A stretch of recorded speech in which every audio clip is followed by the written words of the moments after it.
やあやあ、こんにちは、国和です。やあやあ、慶太郎さん。お疲れ様でございます。ようこそいらっしゃいました。学校ちゃうのあれおかしいな。こう、変なこと言うね。今日ね、時間的に誰も来おへんやろなっていう前提で配信をね、始めたったんよ。そう。なんだろう。ありがとね。今日は建築やってまいります。いつもとは違うテンションの国数でお送りしておきます。月金だけになった。へー、なるほどね。そっか、授業日数も、そっか、縛り基本的にないのか。ある程度自分であれだ、段取り組めるんだね。利用し、いらっしゃいませ。やってないし、たまに覗いてます。いつもありがとうございます。神出鬼没やね。嘘、マジか、ありがとね。マジで今日久しぶりの完全ソロ回のつもりで配信開いたからなんか嬉しいね。じゃあいつものから。はい。じゃあ今日も飲みながらやっていこうと思います。レッドブルです。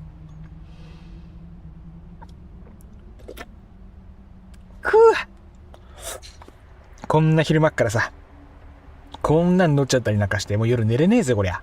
はい。建築やっていきます。前回ね、手伝ってもらって石型のデッキスペースとね、展望スペースを作ったんですけれども、真ん中に隙間が空いてる問題とかあったの。あれを解決するために、いろいろ調整してもらったのをベースに、同じ工程を踏みながら、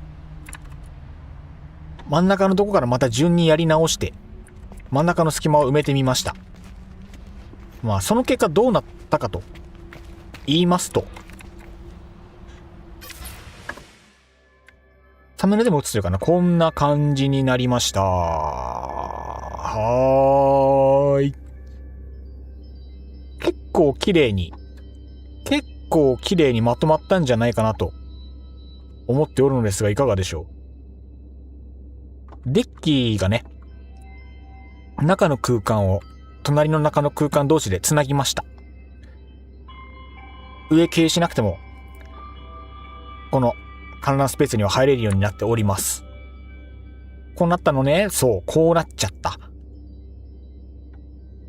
窓ガラスもね、端っこのところとかね、建築リエさんが最初綺麗にやってくれたやつ、どうしてもねやっぱり隙間があったりとか、あとは左右非対称にどうしてもならざるを得ない、いわゆるフリーハンド設置みたいなやつで設置してもらってたんだけど、どうにかしてまっすぐつけられないかなと試行錯誤した結果、両端真ん中、完全左右対称ど真ん中にね、ちゃんとスナップでねつけることに成功いたしましたので、うまいこといきました。そう。だから申し訳ない気持ちもあってね、配信始めていきなり、せっかく作ってもらったものがなんか全部違うものに置き換わってるっていうのもなんかちょっと心苦しいものがあったのですいません。ちょっとずるいんですけど、こんな時間にぬるっと始めさせていただきました。後ろめたさが勝っちゃった。きっと後で見に来てくれるのにね、どうせ見られるのに、こんな姑息なタイミングで配信を始めてしまう国数をどうか許さないでくれ。どうか。こんな俺を許さないでくれ。こんな感じになりましてございます。下の方もね、なんか意外と綺麗にまとまりました。あとはね、中の前回、階段のところに、これ、間抜けらんないんだっけか、カメラ。この辺に隙間なかったっけ？この辺から入れねえっけか。ダメやね。直接行くか。階段のとこに前回黄色と、あと赤いランタンとダブルで置いて、いい感じの色にライトを置いてもらったのがすごい気に入ったので、ちょっと同じものを再現してみました。で、手すりが欲しかったんだけど、うまく作ろうと思ってできなかったので、T 字のね、ライトポールみたいなのを置いてなんかそれっぽく、手すりっぽい空気を出してます。ゆるさん攻め立てられた誘導。セリフを誘導させる。あとはですね、その上の方から階段を下ろすときに、この先端のキワキワまで階段が来ていたやつをもうどうにかならないかなーと試行錯誤を必死に繰り返した結果、なんか奇跡的にうまーく収まったのでね。これもなかなか馬テイストのではないかと思っております。そう、なかなか馬テイスト。階段同士の組み合わせでも意外とね、長さ微調整できるんだなってのが判明したので、普通、下に使いがちな、中途半端な階段あるじゃない。中途半端な階段パーツ。こいつ。この、半傾斜台の土台ってやつ。これをわざとこの上に2つ、これとこれね、つけて、それを階段のスタートにしたら、長さの短縮ができたんでね。階段の下はハリーの部屋ですか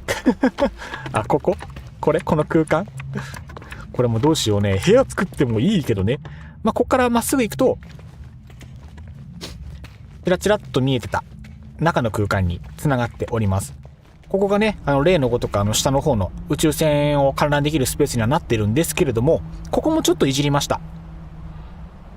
ここにあったポータルもね、配置換えとかして、こっちから見ると出入り口はこんな感じです。いろいろ試行錯誤してなんとかね、隙間なく収まりました。一旦こんな感じです。で、ここのテーブルスペースですよ。ガラス床幅を倍にしました。で、手すりを設けて、長い目で見てこんな感じでね、何か明るいパーツと、なんか座ってくつろげるスペースをちょこちょこっと作れば、それっぽくなるかなと思ってるのでね、ちょっとやっていこうかと思ってる次第と、あとは下の空間にすぐ行きたいってなった時、ジャンプするのめんどくさいので、もうこのまま降りれるようにいたしました。重力少ないからね、ここの星は。案外なんとか、こういう風なことが、可能なことに気づいたので、下に降りる用の、こういう適当なものも用意してみました。今日はね、この続きをやっていこうと思います。なのでね、黙々作業だよね。ようこそいらっしゃいませの挨拶もつけてみました。地味にね、前回配信終わってから、お腹痛かったのね。用としてスッキリした後から、じゃあもうちょっと、あともう少しだけってやってたら結構いい時間までプレイして、結果的にこんな形になっております。今日はどこまでいけるかな？何時までやるのかな今日は。果たしてね。なんも考えてないからね。どうしたもんかね。あと最近気づいたのは、この扉パーツ実は裏表があることに気づいて。どっちが裏でどっちが表かわかんないけど。よし。さあ、黙々、粛々と、静かに、言葉を発することなく、国和はこの建築を進めていく。喋らない。配信者なのに喋らない。そんなことがあっていいのか、果たして。そもそもそんなことが可能なのかどうか。あの国和が配信中に無言だって？いかんね。粛々とやっていきましょう。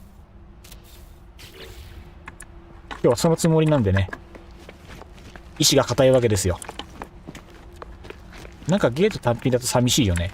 なんかもう一工夫欲しい感じはあるけど。あとなんか暗いからさ、なんか明るくしたいんだよね。どうしようかな。何か明かりになるレシピがあればいいのに、そういうの持ってないので、どうしようかな。ライトテーブルってさ、どうなんだろう。ちゃんと光るん？使ったことない部材が意外とあるから、それも試しに使ってみたりなんかして。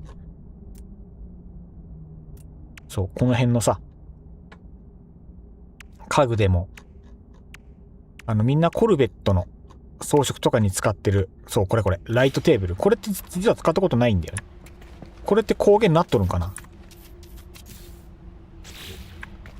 ああ、一応光源になってるか。いや、わからん。なっ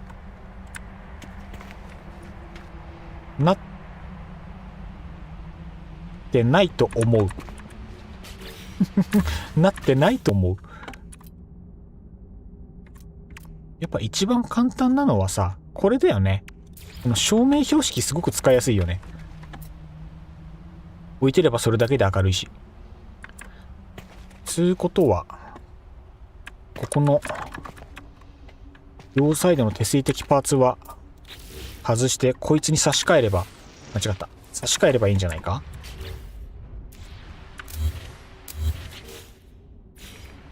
これをさ、どうしよう。サイズ半分ぐらいにしてさ、もうちょいか。こんなもんにしてさ。背低い？もしかして。ちょっと背低すぎ？どうしよう。やっぱり欲しいか。やっぱりあった方がいい。これの上に乗っけようか。じゃあ。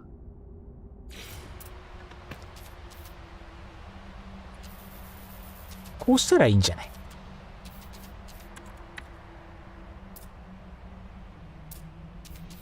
ここをこうしてこう。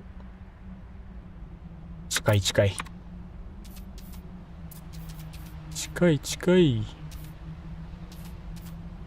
こうやって結局建築点数が増えてって重くなっちゃうんだよね。分かっちゃいるんだけどね。食い込ました方がぽい？どっちがいいんだろう。お、そういえば琥珀さんの X を遡ってみたらおしゃれな写真いっぱいでびっくり。そうなんよ。琥珀さんですげえおしゃれな人なんよ。びっくりした。なんか俺がなんかドヤ顔するのはおかしいんだけどさ。そういうね、おしゃれな人なんよ、琥珀さんって。多趣味でおしゃれだからさ、すごいんだよね。そう。だから流れてくる写真でね、ああ、綺麗とかって癒されたりしてる、実は。気づいてしまわれましたか？ついに。どうしよう、明かりの向きこっちでいいか。まあでも明るいんじゃないか。まあでも明るいと思う。ちょっと試験的にね、明るくするために何をどのぐらい設置したら明るいいい感じになるかちょっと試しておきたいところ。あとこうだよね。こういうところにさ、固定の、これ確かね、あれなんだよ。物体に対して近づければ近づけるほど反射光がすごい眩しいから、アイキャッチになるんだけど、あんまり近すぎてもね、こんなもんかな。こんなもんにしとこうかな。はい。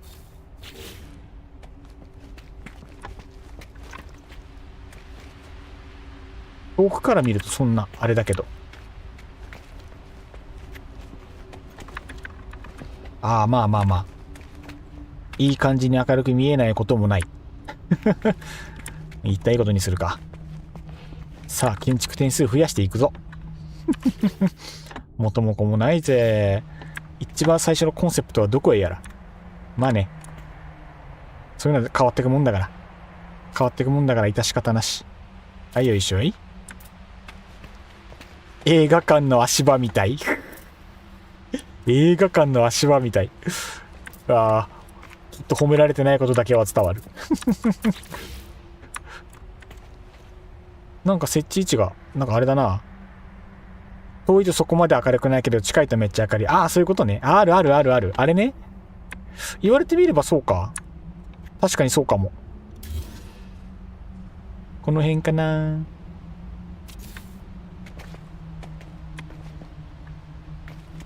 まあ近くまで寄って明るく感じるならまだいいんじゃないかな。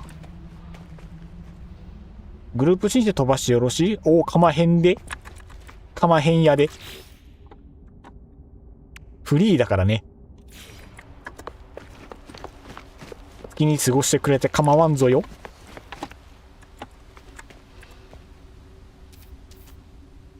今日はでもどうなんだろう。構ってあげられるかどうか。建築いっぱいやる会だからね、今日はね。配置がずれずれ遊ばせ。よいしょ。とりあえずライトを着々と設置していく。どうしよう、今日ね、何をどうするかね、ちゃんと決めてないからね。建築するっとだけ。そう、普段ね、なんだかんだ今日どうしようかって言いつつも、実は何をやるかはね、なんとなく、予定立ててるというか、気持ちの準備だけはしてるんだけどね、今日何にもしない。気持ちの準備。お、来た来た。はい。合流確認、いらっしゃいませ。ゆっくりしてってちょうだいな。俺も今日はマイペース建築職人だからね。そういえば慶太郎さんもう拠点建てたんだっけ？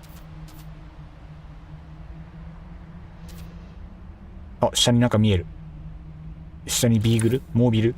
バイクが止まってるのが見えるぜ。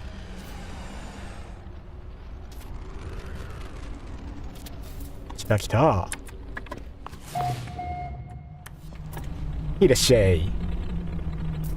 来たぜ来たぜ。なんか今、なんかタイヤが目の前通過したように見えたが気のせいか。配置バグかな。どうしようかな。困ったらとりあえずこの手すりの上に明かりたくさん置いとけば明るくなるのは知ってるんだけど、なんかそれはそれで負けた気がするからね。で、前に結局、なんだっけ、この街灯柱だっけか、これが圧倒的に明るいのを教えてもらったから、それを対応していきたい気分もありつつなんだが、悩ましいね。どうしたもんか。この壁照明もね、あんまり距離空くとやっぱ明るくないんだよね。ランタンがすぐ赤くなっちゃうんだけど、明るさは強いからね。そう。ケタロさんいらっしゃい。今日も元気にやっていこう。Thank you。どうしようね。どうしようね。何をどうしようか。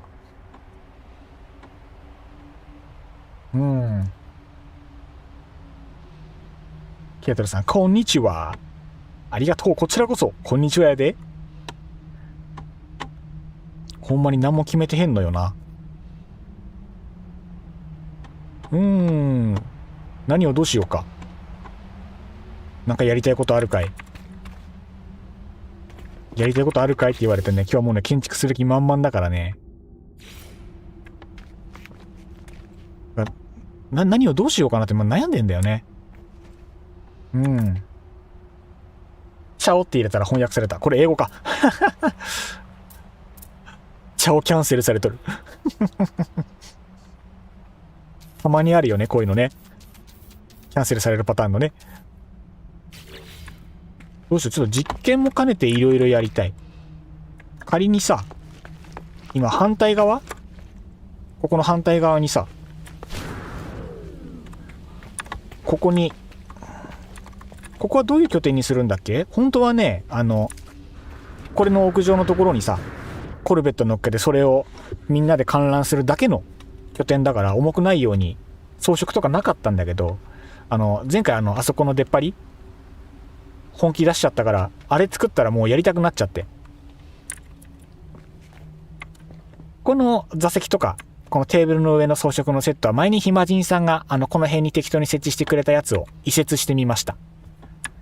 で、こういうイメージの席を、あと何箇所だろう。あと、1、2、3箇所ぐらい、この、向こうの反対側とそっちの、ちょうど対になるぐらいのところに置きたいなと思ってるんだけど、ほら、これだけじゃちょっと暗いなと。なんか、明かりのバランスとかをなんかうまいことやって、いい雰囲気にしてあげたいなという考え。そういう考え。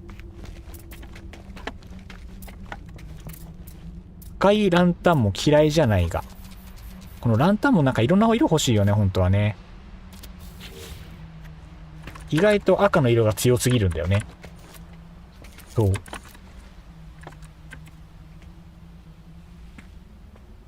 このランプな、近くの短距離テレポーターとかから電源取ればいいよ。一番近いとこ多分短距離テレポーターになってると思う、今のところ。ランタンあるやん。ほいでまあ、あとなんじゃろうな。なんか、何か光源になるパーツが、なんとなく明るいパーツがいてくれればいいんだけど、あんまり、いないか？短期で明るいパーツは、ないかな？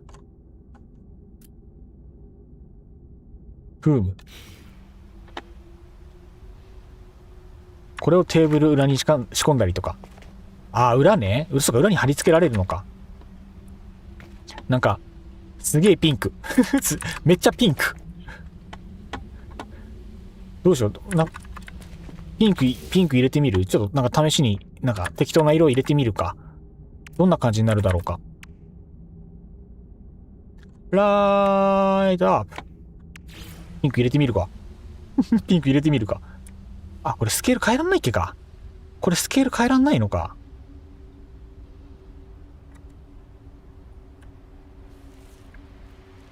これテーブルの裏には反転ないんじゃねえか。これテーブル多分、あれだね。多分六角柱だわ。これ。テーブルの横の面、カットされてる面が多分一番端だわ。ああ、そういうこと？うまいことつけたね。技使ってるね。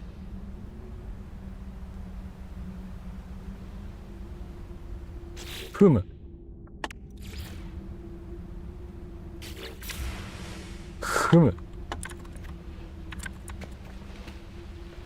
グリッチ。床の裏につけたら光届いたりしないんですか？どうなんだろう。職人にならできるんですね。さすが職人。ちょっと試しに。ちょっと、まあ、せっかくガラス張りだからね。こう貼って、で、一旦、真下ってどの辺だ？調整むずい。多分この辺か？あ、なんかでもぼやっと明るいかも。向きは一旦仮にこうしとくか。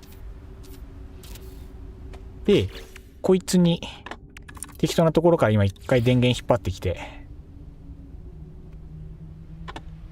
いしょ。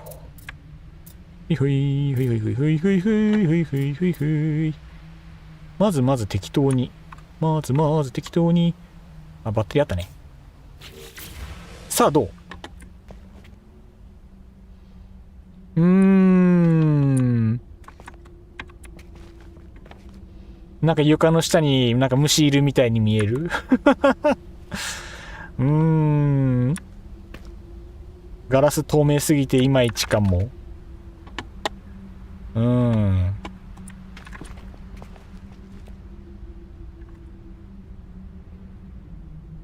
ぐぬぬだね。あ、うまいことやってるね。なるほどね。テーブル2回重ねてね。重ねた方のテーブルの足の裏につける感じね。どうですか？なるほどね。ちょっとどんな風に見えるか見てみるか。どんな感じになるんやろ。ちょっと適当に配線引っ張ってみて。どうだい？ほんのりピンク。ほんのり明るいか。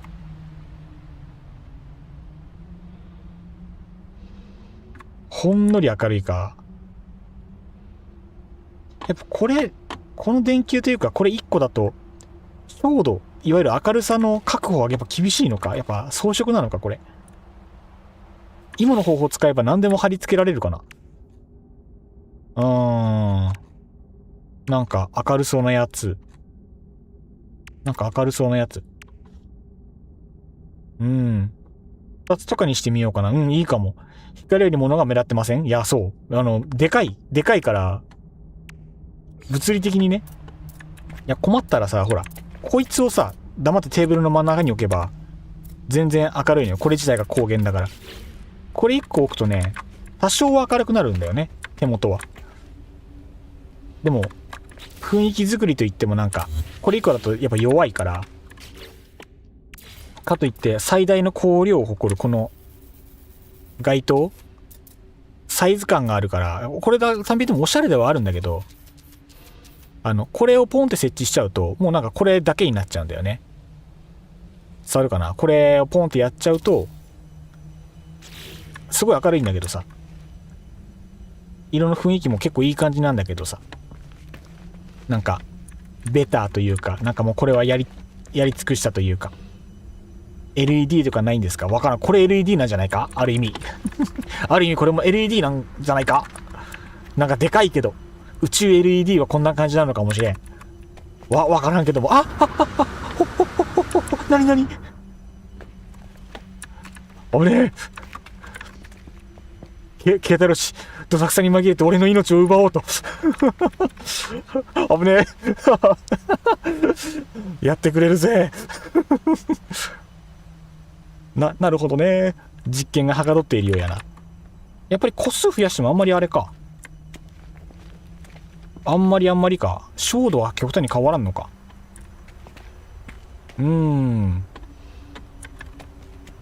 やっぱりあれなんだよね。前にさ、遊びに来てくれたみんなからいろいろ、なんだろう。お土産でいろんな建築パーツ、惑星探索しないと手に入らない、特殊な建築パーツとかいっぱいもらったじゃん。ああいうのがさ、ワイ持ってれば、すごい明るかったりするんだけど、で結局レシピを手に入れてないからさ、そう、やっぱりちょっとうまくいかないね。難しいな。まあでも、あれなんだろうね。ゲームの、全体のそういうの。そういうののさ、建築レシピってほら、プレイしてる間に手に入ったりとかするやん。ケイタロウさん、ダメか。難しいね。レトナガさん、おはようございます。珍しい時間にやってますね。でしょでしょって言ったらあれですけど。今日はもうね、建築を黙々と進めるつもりで始めたんですが、暇人さんもこんにちは。国風いじりスタート。すみません。先に謝っちゃう。いつも通り皆さん元気ですな。ありがとうございます。今日はね、半端な時間に始めたらみんな時間合わないだろうなと思って、わざとタイトルに黙々とってつけたんですけど、これは黙々とはできなさそうですな。ニッコニコ。国風ニッコニコです。もうね、建築です。今日は。建築をやっていく予定です。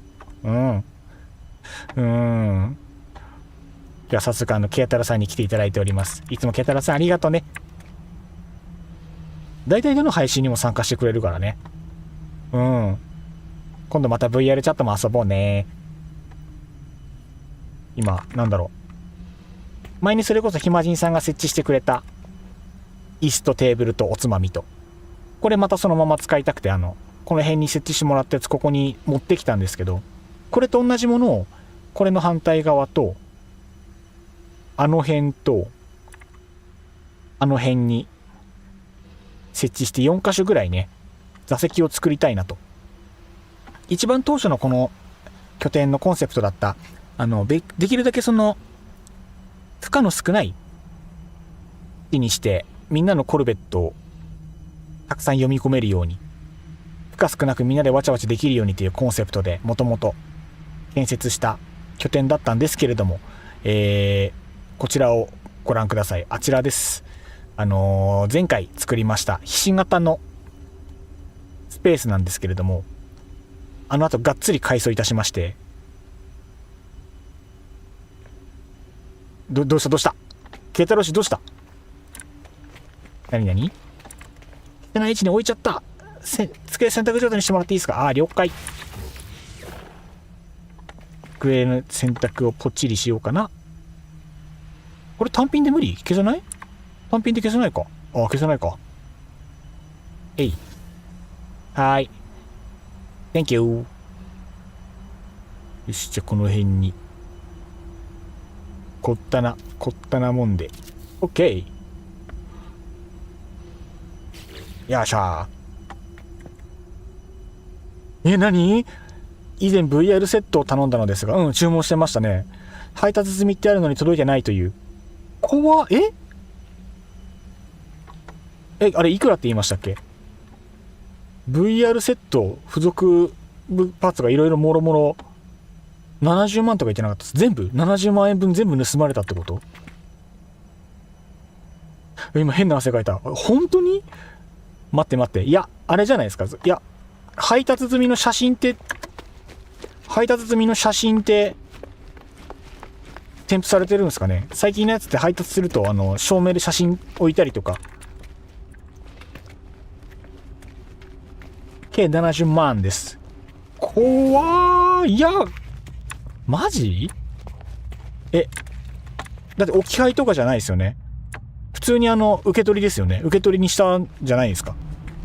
じゃなく？マジ？それって最近ですよね。昨日一昨日ぐらいの話ですか？そうすると。違う、出張って言ったから、出張から帰ってきたらってこと？弟に聞いてみます。そっか。ご家族がいるのであればちょっと案外弟さんの部屋にあったりして案外弟さんのところにあったりして、何かの間違いでは？さすがに70万はさすがに恐ろしいことになっているのでは。そうや、ここから見ても明るくなってる。やっぱいいっすな。なんか特殊な建築パーツのやっぱ明るいのは全然やっぱ違いますな。それは確かあれでしたっけか。ケイタロウさんが今設置してる植物っぽい丸いっぱいのその明かりは共同探索の報酬でしたっけか。それはなんだっけ。いいな、そういうのもいろいろ欲しいぜ。やっぱ建築パーツ探しに行きたいな。どうしよう。建築パーツ探しに行くのもね、個人的にはあり。惑星の探索でしか手に入らない特殊なパーツ。なんかね、1個だけ建築パーツあった気がするんだけどな。なんだっけ。あれ水銀か。しかもあれ水銀って共同探索クリアしてないと獲得できないんじゃなかったっけ？できるっけか。ちょっと確認しに行こうか。とりあえず。よし、じゃあ一旦水銀取れるかどうか確認しましょう。水銀ミッションやりましょう。いや、そうなんだけどさ、あれなんだよ。だから水銀集めてもいいんだけど、共同探索クリアしてないから、その中にそもそもラインナップに含まれてないじゃないかと思ってる。それもちょっと一回確認しに行こう。あれなんだこれ。あれなんか消えたな。あれなんでなんか間違って消しちゃったか俺。これどうしたっけ？ Go go。 ちょっと待って、これだけ直していく。これだけ直してこう、なんか間違うてどっかで電線ぶっこ抜いてしまったようだ。ヒュー。あ、こっちから電源がねえのか。なんかどっかから電源ぶっこ抜けた。なんだろう。ちょっと待ってね。なんか電源ないなってる。なんだ。あ、こいつも電源ないや。あ、ここの中間の電源なくなってる、もしかして。いや、多分この辺の電源一本なくなってるな。ちょっと待ってね。一本つなげば解決だわ。ちょっと待ってね。ここと、多分この辺適当につなげば治るや。こっちにしとこう。うん、いいね。オッケー。じゃあ行きましょい。よいしょ。オソロッチやね。思いっきりオソロッチや。デザイン、パーツがコースほぼ一緒か？良きだね。じゃあスペースアノマリー召喚しますね。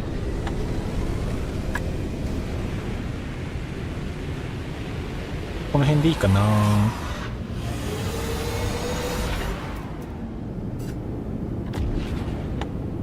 うん。本当にティアに売った？なんで？弟何者ですか？わけわからん。なんでティアに売ったし。それは犯罪では？それガチなら犯罪なのでは？マジで言ってます？さすがに冗談なのでは？さすがに隠し持ってない？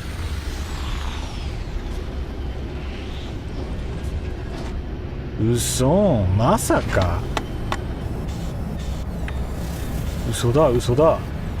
レトナガさん、うわー、とりあえずしばきました。そりゃそうだ。グーでいいよ、グーで。そんな恐ろしい話ある？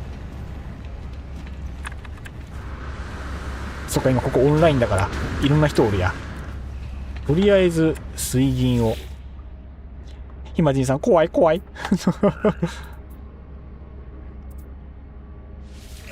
か。これか。エキゾチックコレクション。これ確かに買ってなかったかも。これ知らんかった。こんなのあったんや。みんなこれ開放してるのね。知らんかった。ずいぶんもったいないことしてたな。こんなにいっぱいあるんだ。ずっと勘違いしてた。全然ある。ごめん、ずっと勘違いしてた。こんなにあったんだね。タッセルウィードとかいろいろあるな。国風さん、 VR はしばらくお預けです。了解です。無理なさらずに。もうしばらく、これが浮いてるあれか。しばらく購入は無理でしょうな。70だからね。マジか。ゾッとするな。マジ？いや、怖っ。本当にそんなことする人世の中いるんや。都市伝説だと思ってた。怖すぎ。弟パチカスです。どうして兄弟でこんなに違ってしまったのか。どうして兄弟でこんなに違ってしまったのか。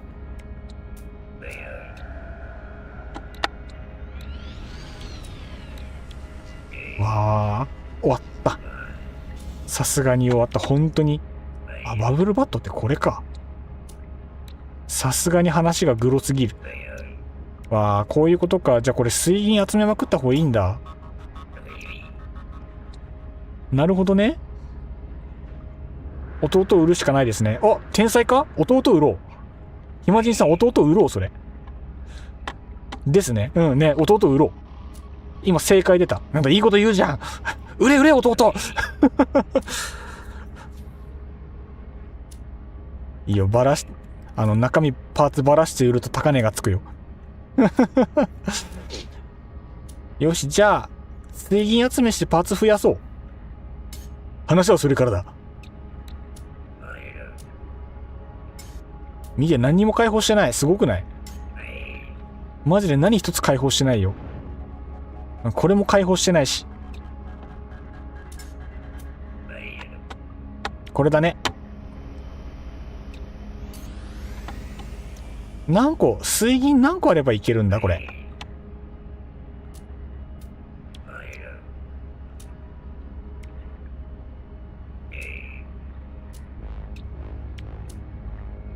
無限に水銀が必要か、これもしかして。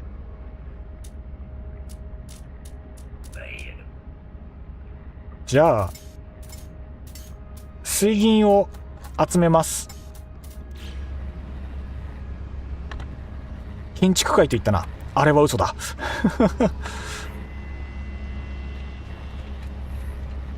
ケタロさん付き合って。申し訳ない。水銀ミッション付き合って。手伝ってくれ、メンス。これどうしたらいいんだろう。付き合ってもらうためにはとりあえず受注すればいいのか。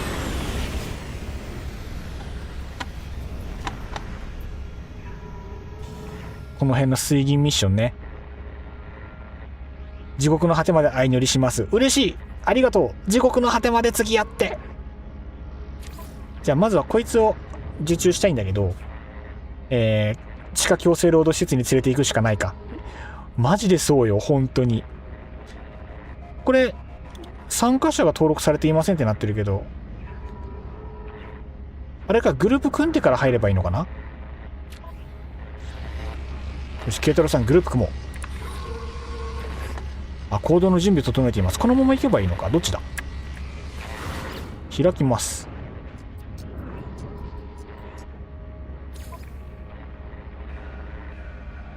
ミッション開始する。あ、じゃあ開始するよ。あ、そういうことか。オッケー。じゃあ行きますよ。レッツラゴー。よろしくお願いします。わーい。じゃあ行きますか。で、目標の場所がどこが表示されるんだろう。よいしょ。じゃあ目標の惑星に移動します。行こうぜ行こうぜ。唐突に飛んだが、こんな感じだったっけか。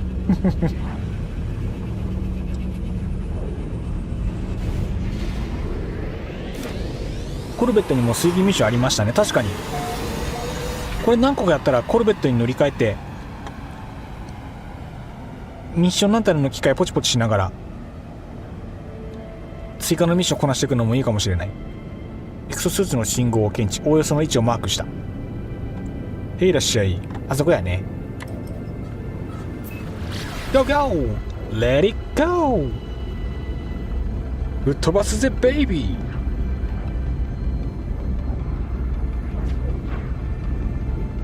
はいや、宇宙船早いね。気晴らしにスイカ食べてます。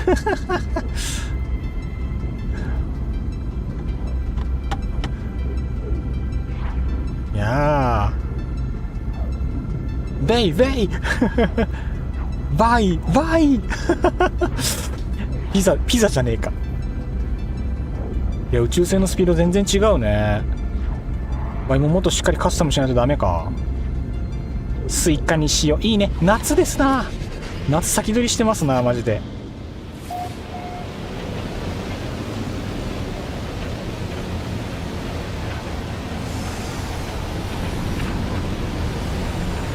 オーライオーライ。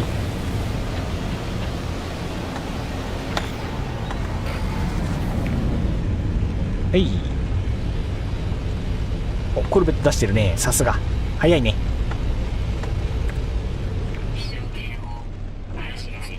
ああ、どっこい小1。適当に着地。さてとバイザーからスイープ。とりあえずベタな方。あ、近くじゃん。距離近いね。この辺だね。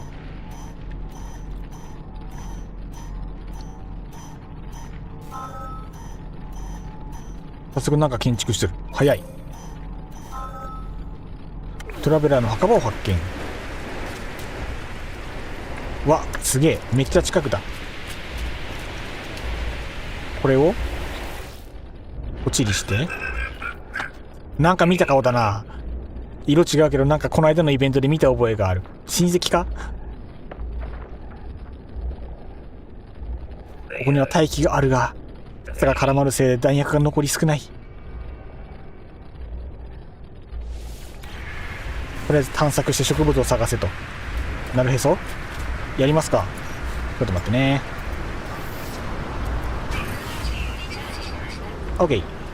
念のため生命エネルギーもチャージしとこう。よし、じゃあ行きますか。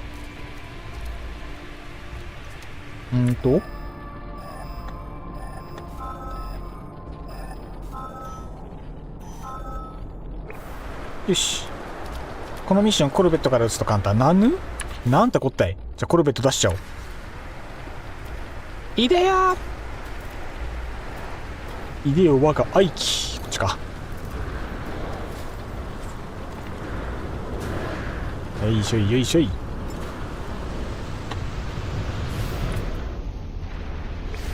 いか。いらっしゃい。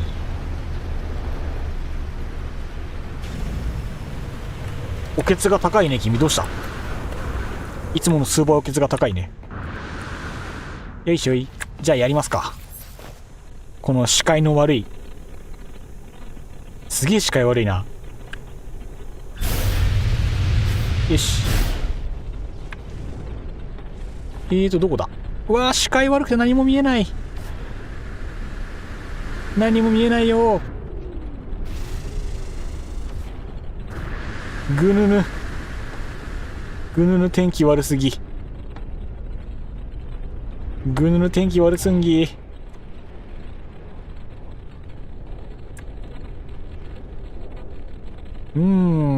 どうしたもんか。てかそもそもあれか。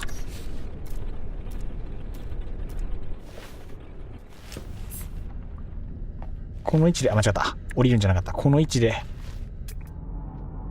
ターゲットスイープ。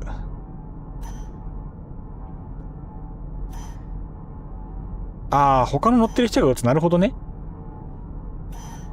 ツーマンセルでってことね。ちなみにこれってさ、二人でかっさばいた植物の合計値かな。うちのコルベットだと開けてて楽かも。あ、じゃあ乗っけてほしいです。乗っけてほしいです。乗っけてください。お願いします。合計値なんやね。やべ、着地できなくなった。ちょっと待って。あ、そのためにさっき船改造してたのか。なるほどね。あ、降りれん。悲しい。しゃね。一旦船は捨てるか。ぐぬぬ。うわ、なんだこれ。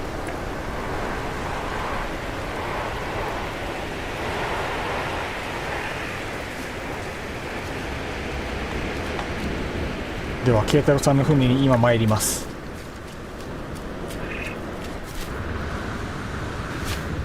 よしと。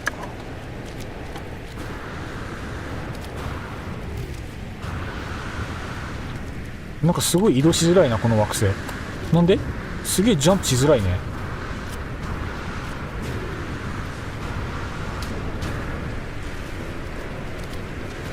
思ったよりここ斜面か。嵐が去ったね。お待たせいたしました。今来たよ。すげえ、なんかすごいことになってる。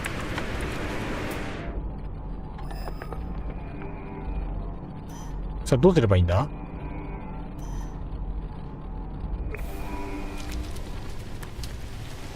乗ります。なんか弾かれるんだが。なんか弾かれるんだが。なんだ。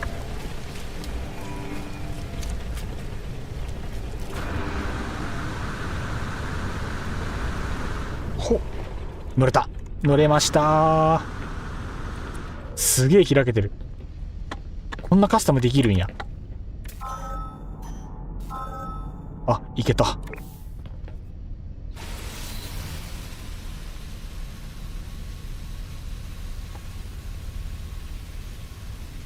ほんほんほんほんほん。ほんほん。あれか？どれだ？有害植物。あれか。有害植物ってこの手か。ワンチャン地上探索した方が早いのではこれ。あれか、視界に入ったやつ、手当たり次第に、ぶちのめせばいいのか。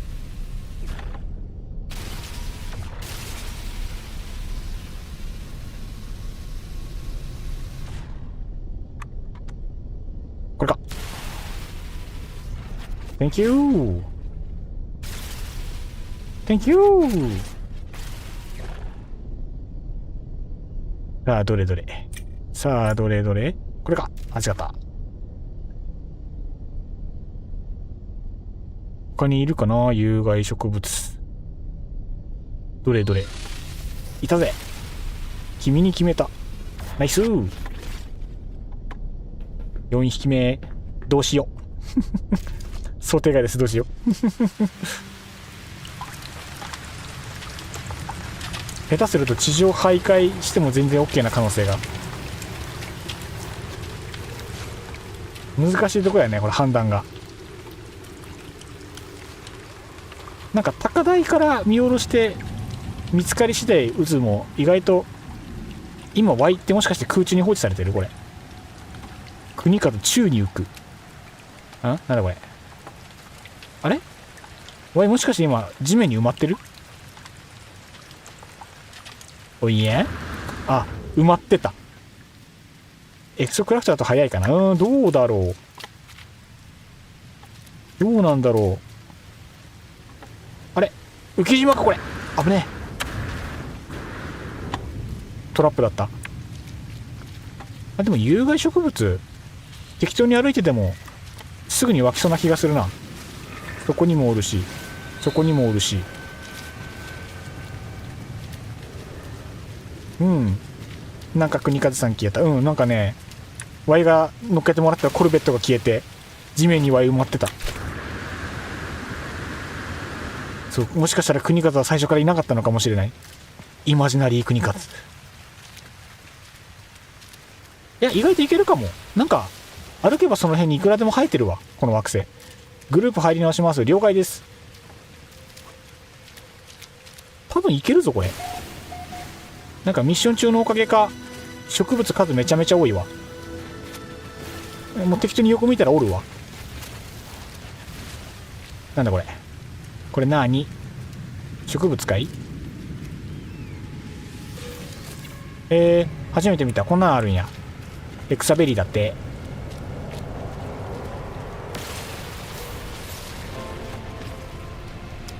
ケタロさんいけた。案外いけたよ。じゃあどうしよう。一旦ミッションクリアしたからまず戻るか。一旦戻りの。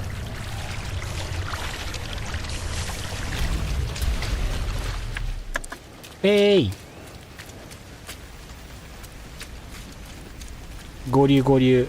乗っけて乗っけて。乗っけてください。いて。なこれ。クルーメンバーがコルベットのミッションレーダーで近くにミッションの機を発見した。詳細を表示。あら素敵。じゃあつぼみいっちゃう？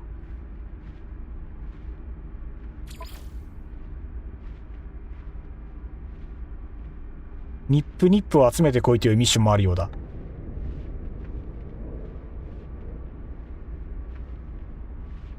これ受けちゃっていいのかな。とりあえず受けるか。あれ表示が違う。本当に？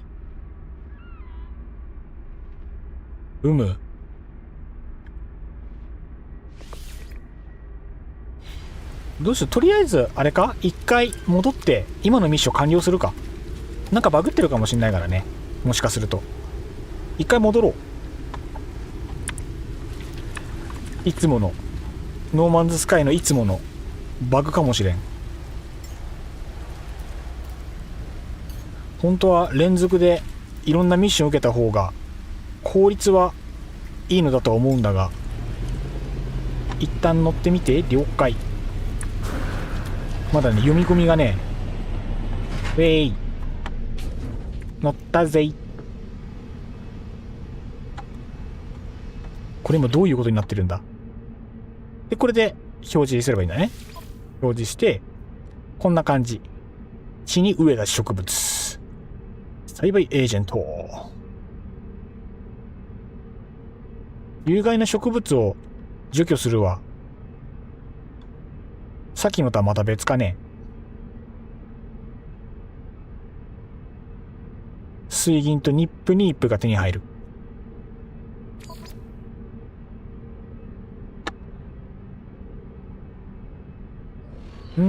やっぱ違うか。だね。アノマリー戻ろう、一回。一回またアノマリーで合流しよう。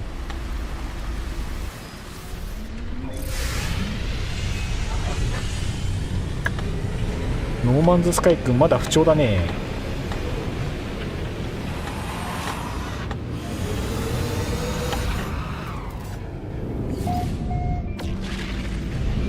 よしと。一旦今のミッションクリアしてからね。同期連れだ、同期連れ。あるあるだね。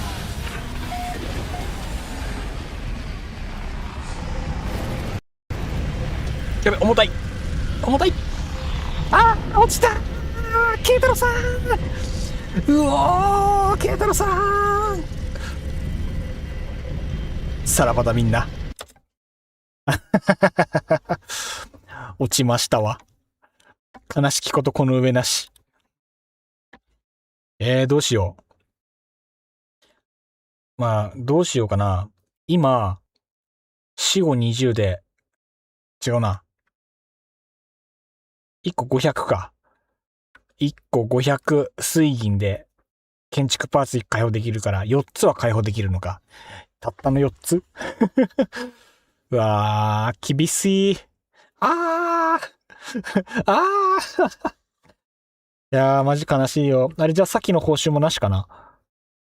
マジで言ってる？それ本当に言うてんの？マジマジで今また、再起動してるけど、どうなんどうなんて言ったらあれだけど。もうダメかも。どっちのコルベットのミッションボード開いた状態でやってみたら一緒になったりするかな。いや、バグるんじゃない？だって同期ずれでしょ今の。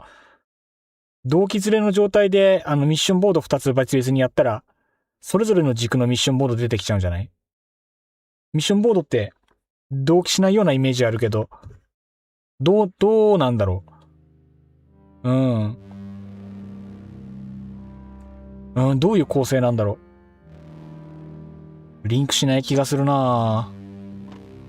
素直にあれじゃない？ミッションボード同時に開くとやばそうだから、素直に1個ずつやってた方がいいかもしんない。で、最初からどっちかのコルベット、いろいろ思いつくが大体うまくいかない男、ザ・クローラーザ・クローラー悲しいの？悲しいぜ。悲しいぜ、ほんまに。とりあえず複数に窓開くと危ないから、こっから再開です。ここから再開です。ってことは、ちょっと待ってね。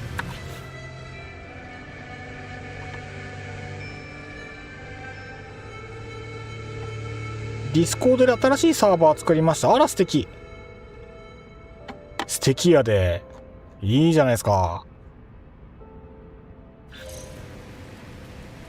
さあ、何も。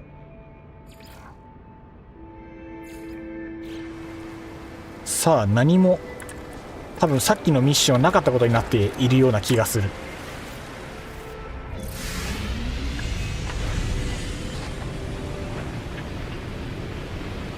さっきの表示からだとアノマリーの開いてる気がする。やっぱ噛み合わないのか。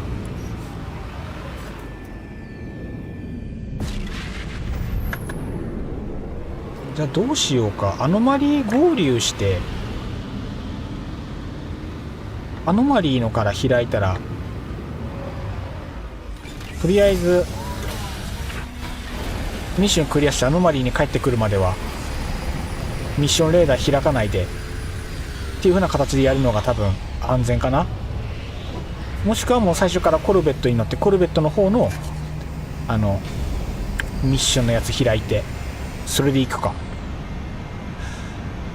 どうしようね。悩ましいね。悩ましいですな。なんか探索を再開とかなってる。今再開したらクリアしちゃうことになった。これ探索が違えわ。ごめん、全然違う。ごめん。全然違うわ。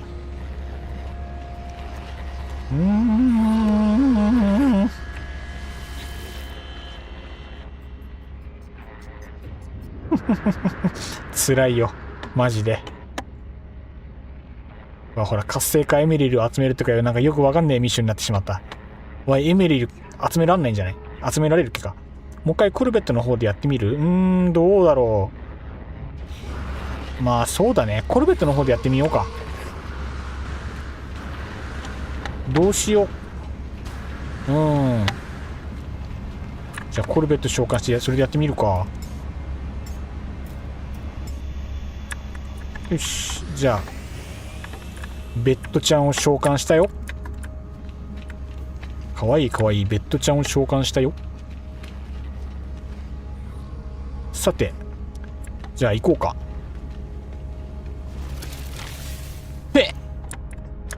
すげえ弾かれた今。この地面に腹がべったりついてるのがワイの好み。いらっしゃい。ミッションレーダー積んでた気したけどな。積んでなかったっけか。どっかに俺ミッションレーダー積まなかったっけ。まあ部屋空いてるからね、全然積めば積めるんだけど、適当なところにミッションレーダー積もうか。なんか今知らん人乗ってたな、後ろに。気のせいか。じゃあケタロウさんちょっと待ってね。なんか適当にこの辺に、ここでいいか。ここにじゃあミッションレーダー積むね。オッケー。じゃあ行こうか。レッツミッション。読み込みが移動するか。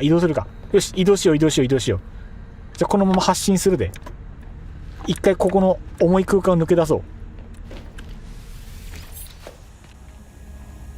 星に戻ってからミッションレーダーゆっくり開けばいいさ。そうしよう今日は。どっこいしょいち。ゲイ。おいで。しまった。拠点に戻ろうと思ったらワープしなきゃいかんのか。ここあれだもんね。さっきのミッションで来た惑星だから拠点も何もないもんね。ふふ。なるほど。とすると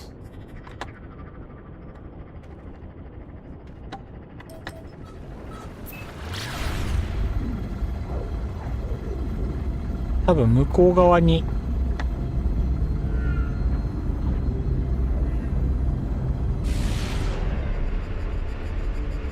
あれだね。こいつ飛びます。惑星をスルーしてとりあえずこいつに一旦乗り込んでから考える。どうだい、いい景色だろう。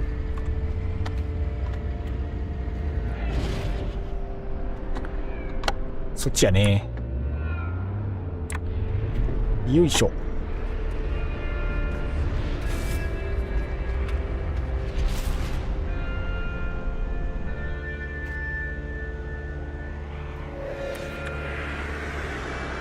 よし、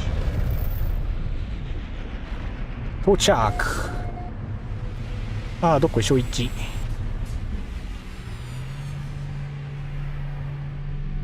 はいさい。よっしゃー。ほいりゃ。よいしょ。さてと適当に。そういえばさ、ここで受けられるのは水銀関係ないミッションだっけか。全部水銀もらえないんだっけか。ここのミッションってもらえないね。関係ないね。すいません、なんでもなかったです。じゃあ戻りますか。我が星へ行きましょ新しいコルベット作るか。国方さんのロブスター型もいいな。ロブスターいいでしょう。いいでしょう、ロブスター。よし、ヘバヘバ。ヘバデバ。ワイの基地。ワイの基地に行きたい。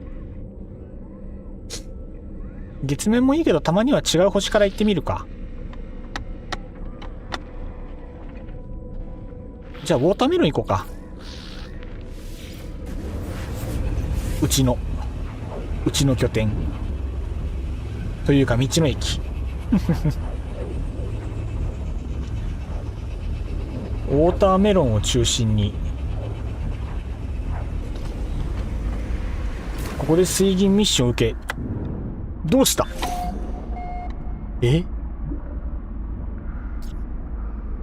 なんか今日バグってるね。多分あれだわ。スポーン位置が規定よりも低い位置に設定されてるわ、今日。宇宙船の位置もやばいね、これ。なんかバグってんね。こんなもんだっけか、普段から。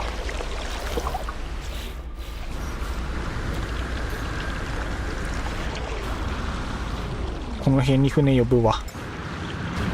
仕方ないね。白メガネさん、こんにちは。いらっしゃいませ。ありがとうございます。今日は明るい時間からね、やっておりました。よかったらゆっくりしていてください。サムネ詐欺です。建築買いだぜって言ったのにもかかわらず、今から建築パーツを確保しに行きます。つまりどういうことかというと、水銀集めです。今から水銀集めに勤しみます。順番めちゃくちゃ。そして自分の船なのになぜか乗れない。なんで？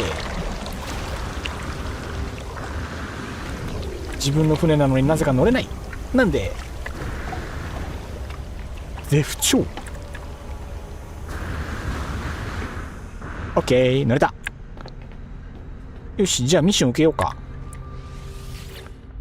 今水銀2000しかないからね。奴らを導き出せ。16体のセンチネルを倒す。これ行こう。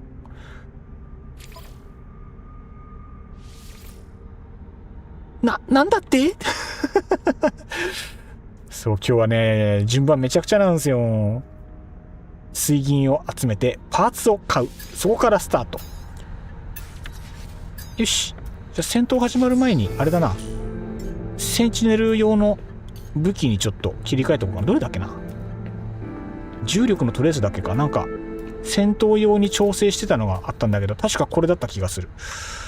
確認しようか。多分これだね。他の機能が何もついてないやつ。イエーイ行きましょ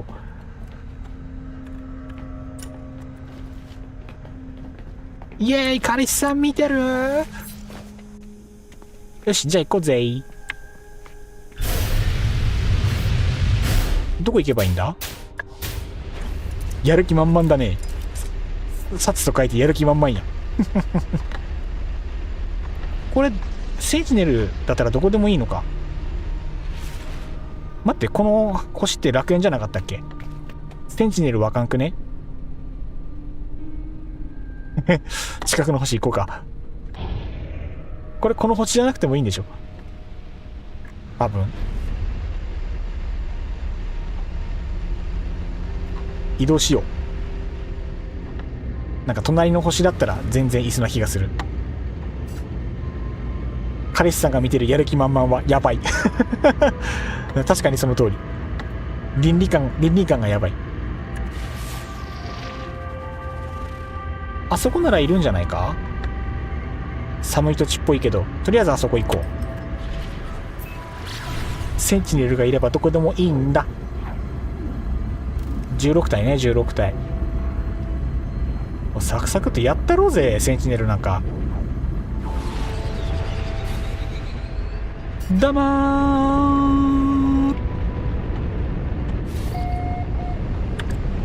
どうもー、主人公の彼女寝とるチャラ男でーす。センチネルちゃん見てる？適当なとこに着地します。この辺でいいか。怒られたわ。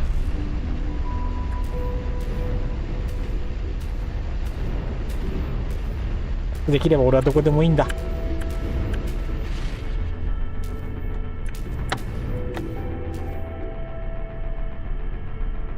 嘘じゃん。いいんだけどさ。あんまりこの形の着地しないからな。慣れてないんだよな。あ、どっこいしょ1。さて、じゃあセンチネルどもをおびき出そうか。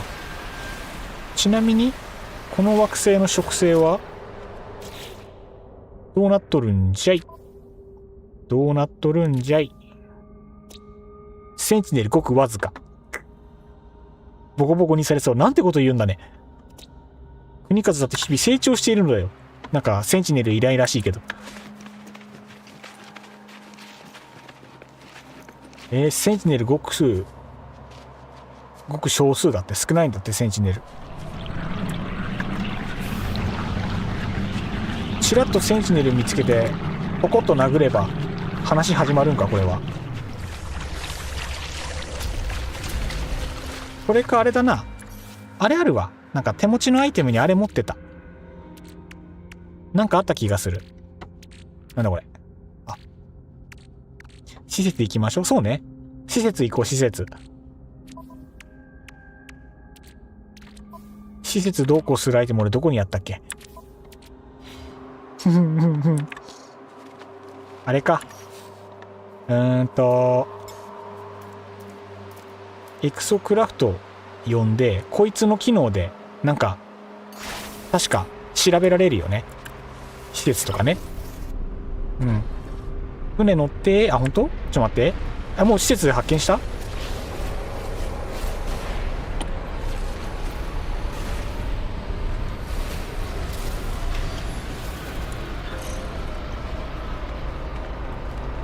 行きます。了解。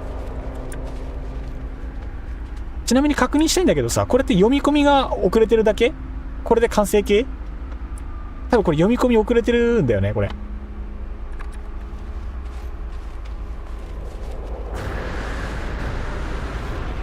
読み込み終わってるのね、これ。了解了解。乗ったよ。お邪魔します。お願いします。こっちのとこ。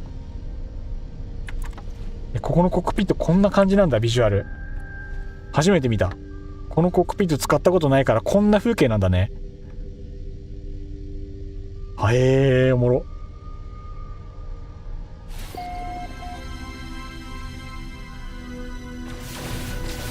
え圧倒的暴力。圧倒的暴力がセンチネルを襲う。どうしよう、この配置だとやることないんじゃないか。圧倒的ではないか。ケイタロさんの戦力は圧倒的ではないか。あれだね、ワイも顔出して戦った方がいいね。あんまりサボってるとダメだね。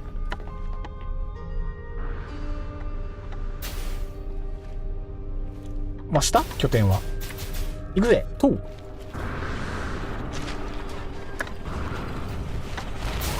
リエールスタンバイ。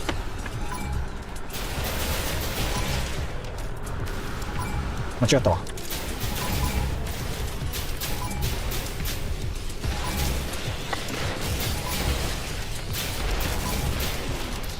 リロード。あれ俺これだった気したけどな。あれした武器。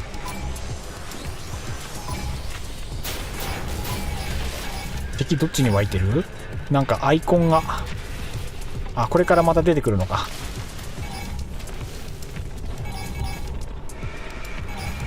なんかあんまり聞いたことない音が鳴ってるけど、これ何の音だ？おい。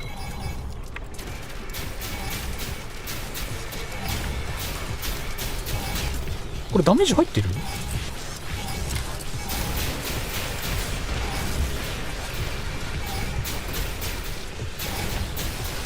やばい。Y 出番ないぞこれ。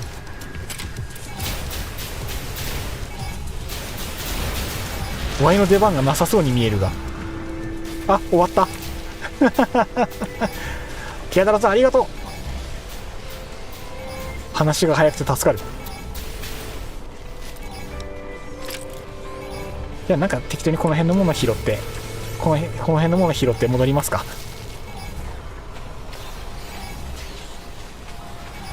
はい。じゃあ帰りましょう帰りましょう。えい。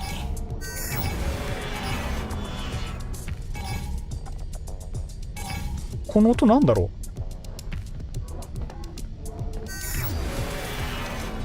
じゃあすいませんお願いします。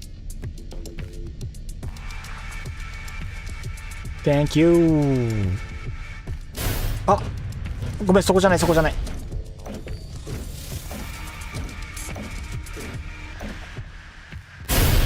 合ってるのか。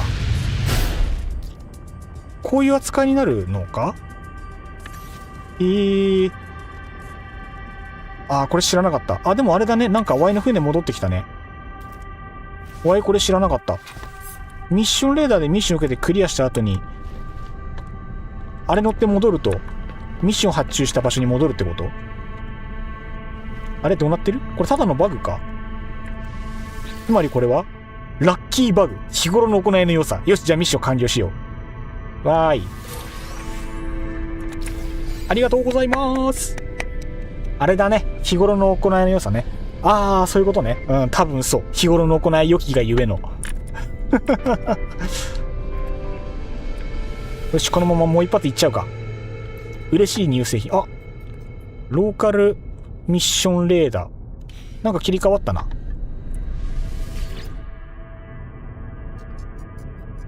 何これ、なんかバグってるミッションある。何これ。何これ。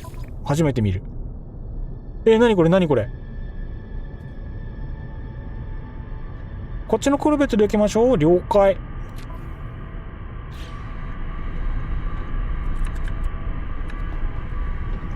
今場所どこ？近くいる？近くにおるかい？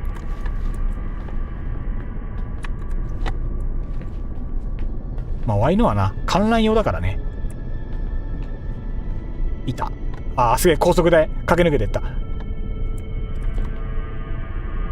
慶太郎さんがあそこにおる。おー、来た来た来た来た。はーい。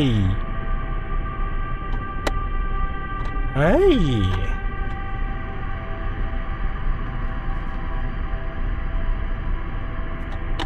すごい、すごいな。すごいデザインやな。機能重視、圧倒的機能重視や。圧倒的機能重視。圧倒的機能重視だけど、すごいな。いろいろ効率を重視するとこうなるんか。じゃあお邪魔します。乗れるかな。着地したい。Thank you。乗ったよ。乗りましてございます。なんか上下にビクンビクンしてるけど大丈夫？なんかミッションレーダー上にない？これ場所付け替えた？これで受ければいいのね。じゃあ乳製品集めますか。入れたよん。じゃあ行きましょうか。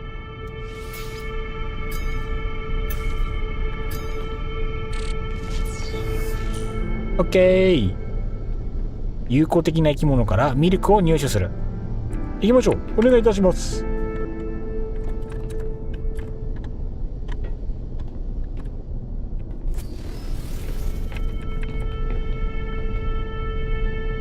すげえ景色だ。とんでもねえ景色だな。ああ、さらば我がロブスター。後でまた呼び立てるからね。現地集合な。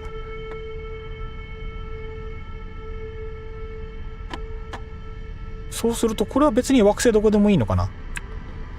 ミルク集めであれば乳製品取れる星知ってます？Y のもともといた星。待って、今この場所どこ？これここはそもそもどこなんだい？ああ、あれだね。ドシエビグオメガっていう星が今この星系にあるから、そこがY のいつものバスケットウォーターメロン基地のあるところ。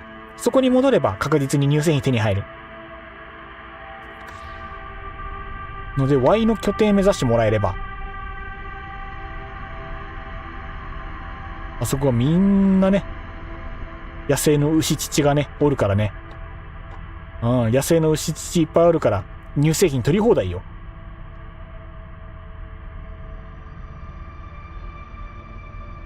宇宙は美しい。いや、この宇宙マジでメロンそうだ。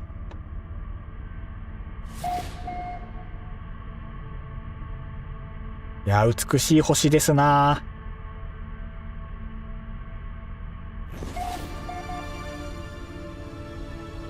オライオライ。ミルク16本納品了解。Thank you。じゃあ降りますよ。おう。で、この辺うろうろしてれば動物湧くだろうから、その間景色楽しむか。読み込みに時間がかかるからね。それに比べて国和さんはいや前も言ったけどね、 Y 巨乳だから、こう見えても全然貧乳じゃないからね。絞りゃ出るよきっと。絞ったことないけど痛いが痛いがとっても。でもあとね、戦闘じゃないからまたこれ切り替えよう。動物おるかい。いっぱいいるじゃん動物が。いっぱいでもないか。そっちの方が動物いっぱいおるな。そっち行くか。いやー、カブトムシやないかい。違うね。カブトムシじゃない生き物が欲しいねん。そっちかな。じゃあ向こうもカブトムシだったりして。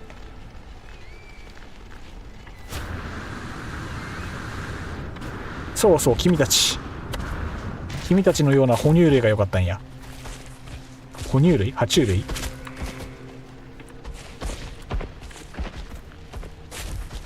あれ、俺餌持ってなかったっけ？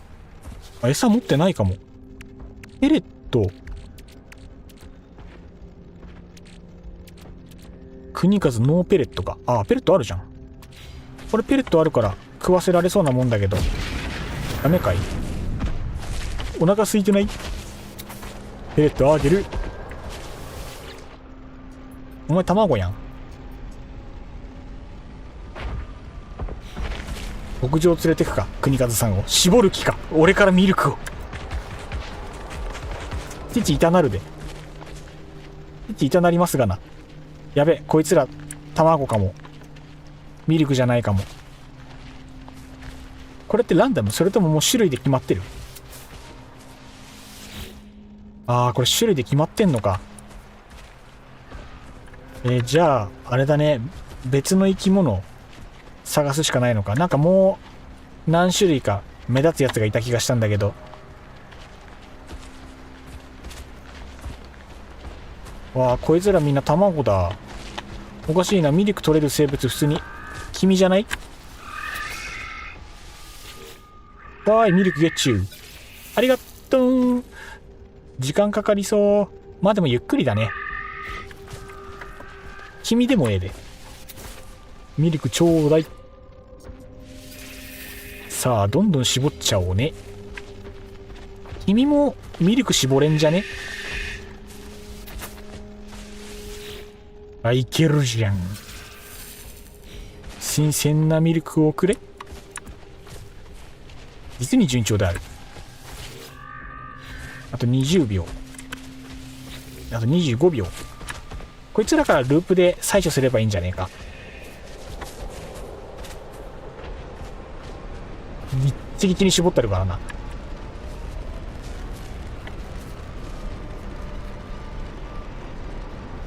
オッケー。いいね。嘘みたいにミルク絞れるやん。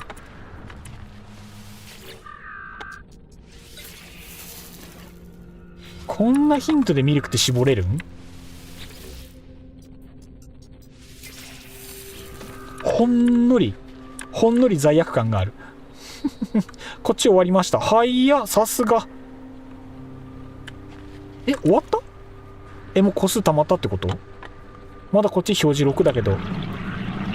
ああ、そういうことか。これ数字バラバラになってる？もしかして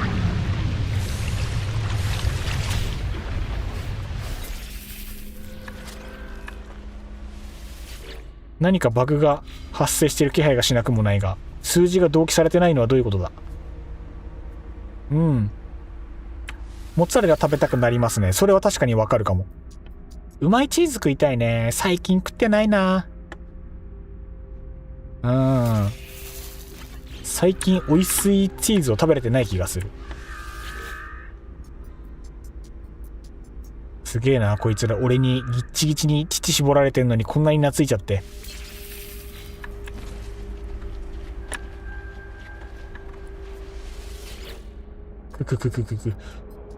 愚かな牛乳生産機たちよ。そもそも牛乳なんかこれ。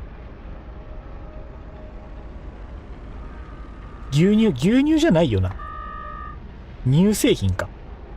正式な呼び方なんだこれ。あ、ミルクか。ミルクって牛乳じゃないの？個別っぽいですね。やっぱ個別だからもうどうしようもないのか。こればっかりは。悲しいな。前ブルーチーズのチーズケーキ食べたんですけど美味しかったです。ブルーチーズのチーズケーキか。珍しいかも。なんかブルーチーズって匂いが強烈で、塩気とその独特の香りが美味しいイメージがあったから、チーズケーキだから甘いんだよね。なんかあんまりイメージないな。興味はある。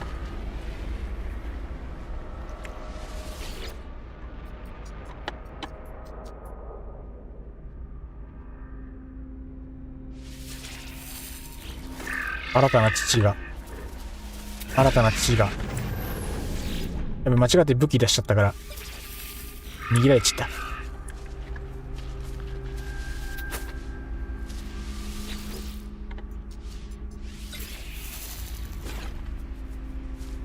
一匹どっか行ったな。ここにおったわ。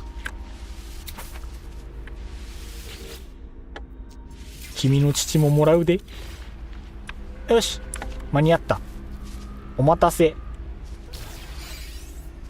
何それ？何それ？ありがとう。チーズもらった。ケイタロウさんありがとう。酸っぱいチーズ。食用。ハザード対策システム回復。すごーい。フレーバープロファイル。美味しい。バランスがいい。新鮮。は嬉しい。ありがとう。後ほど。なんか野生のミルクと新鮮なミルクで2つあるんだけど。あ、これ何？ランダムで当たりが出るってこと？ランダムでランクの高。違うわ。でっかい生き物の方がランク高いのか。つまり君の方がランク高いってこと？生産するミルクの。ああ、そういうことや。あ、違うんだ。そのまま消費した場合の効能は一緒だ。知らんかった。独特の香りと酸味が普通のチーズケーキにいい感じにある感じでした。よっぽど腕のいい、あれだね、パティシエさんだっけか。お菓子職人さんがおったんや。素晴らしいね。別の種類から取れたお乳です。ランクとか特にないと思います。ランクじゃないのね。そうか。お待たせいたしやした。じゃあ、水銀いただきましょう。Thank you。素晴らしい。水銀着々ですな。よし、じゃあ次行こう、次。あれ、嬉しいミルクもう一回あるけど。これさ、そのままもう一回やれば。よし、選択したよ。もう一回ミルクでいけるやん。よし、絞ろう。よし、絞るぞ。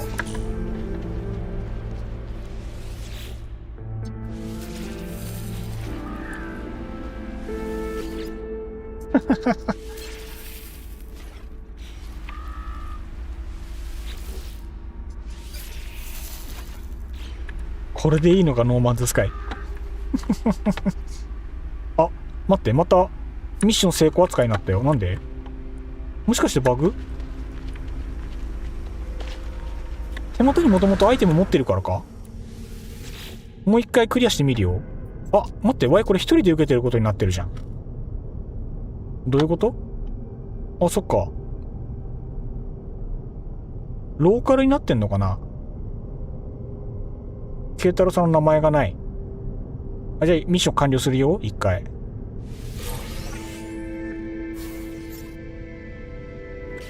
どういうことだってばよ。あ、でも水銀多分2回分増えてるわ。バグかな。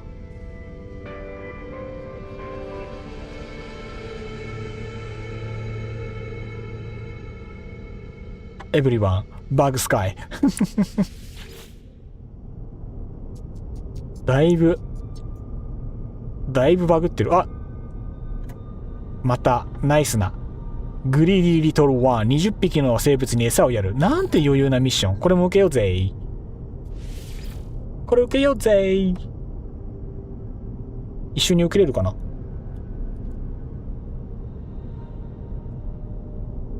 それかローカルになってる？やっぱり。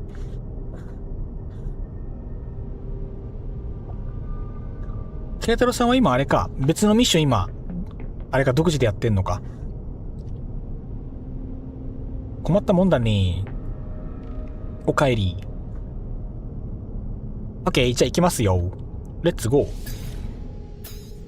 3、2、1、スタート。オッケー。よーし、餌をやるぞ、お前ら。お腹いっぱい食べるがいい。こいつはもう餌やってんだ。そもそも今ペレットが残り少ないんじゃないか？いっぱいあげたからね、ペレットね。20個あるや、足りるわ。よし、じゃあ生き物探そう。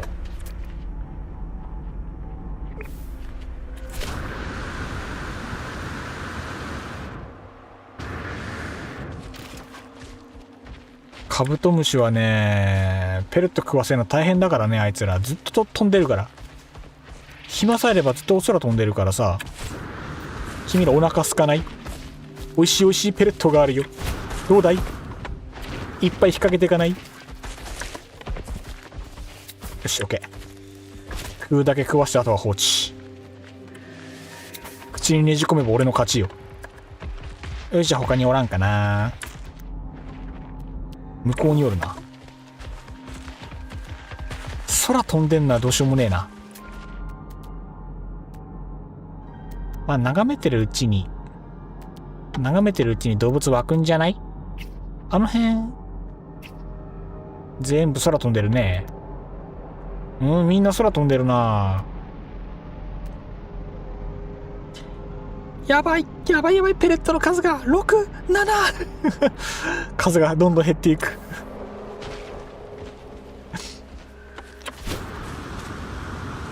ペレットもな、普段使わなければ使わないからな。君お腹空いてない？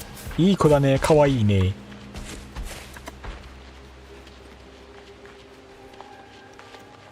67。67は多いわ。ワイの思ってた数と違うわ。潤沢やんけ。全然余裕やないかい。地上の生物、カモン。67。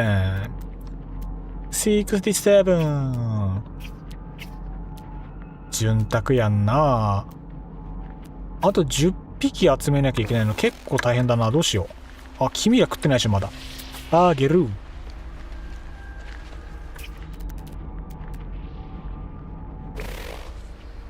なんか一匹スルーした気がする。気のせい？なこたあるな、多分。あいつ餌食ってないぞ。多分。餌のマークがなさそうに見えたから多分食ってない。と思う。この辺になんか動物がいたような気がしたが。勢い余ったね。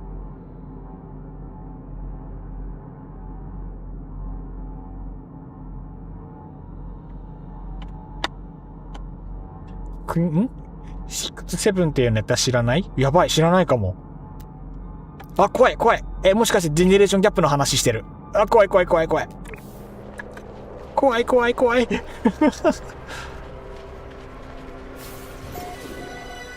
大丈夫？わいこの話聞いても傷つかないでいられる？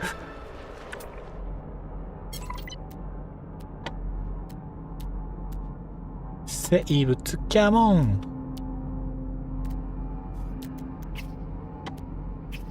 あの辺餌あげてない？オッケー。あ、こんなちっちゃいのもおるやん。なんだね、君は。ちなみに君って、ベリー取れるやん、いらんけど。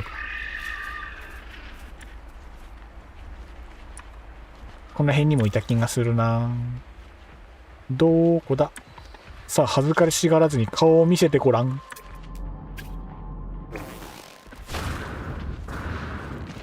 はい、ご飯あげる。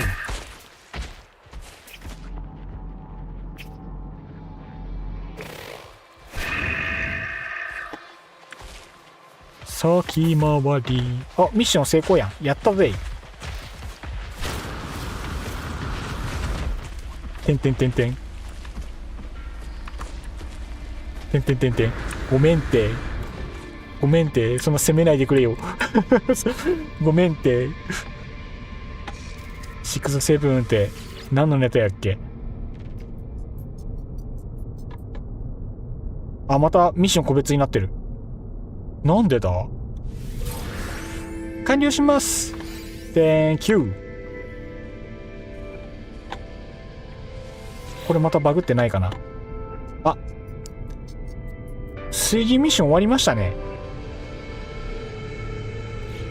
これちなみにさ、先に完了しただけだから大丈夫。そういうことか。了解。これミッションレーダー、船変えたらまた取れるとかそんなことない？ないか。さすがにないか。よくできました。ありがとう。嬉しい。やった、嬉しい。なんとかなんとか水銀が溜まりました。3850。嬉しい。これで7パーツぐらいは新たに確保できますな。こっちで選択したら、やっぱ変わらんね。変わらんね。よし。じゃあ、パーツ交換しに行きますか。では、上に参ります。パーツ交換の旅に出る。飛ぶよ。勢いで飛んじゃうよ。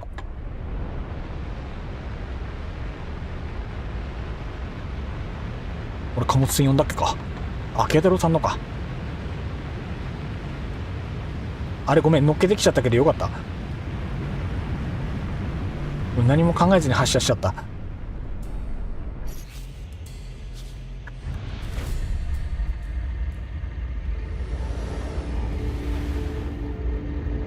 なるほどね。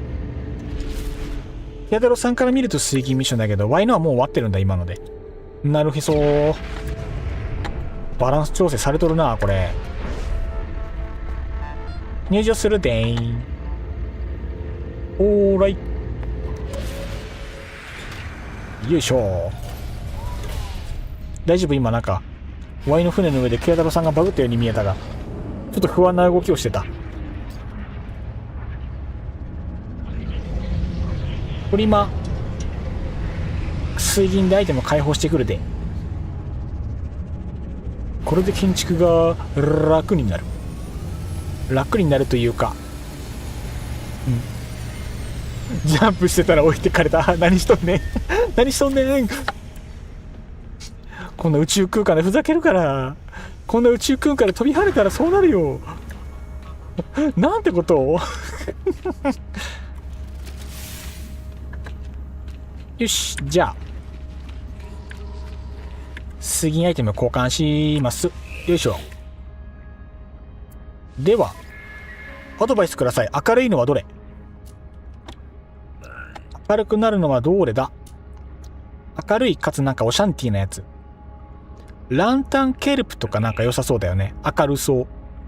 この手のやつどんどん開けていこうぜ。じゃあランタンケルプ開けます。Thank you。あとは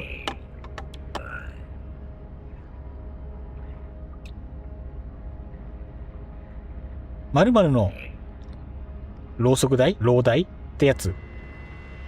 タノッチタノッチ飛び跳ねるのタノッチ。気持ちわかる。これも可愛いけどな。タッセルビードも明るい。このタッセル系も明るいイメージがある。とりあえず同じやつ、多分下の方にあった気がするな。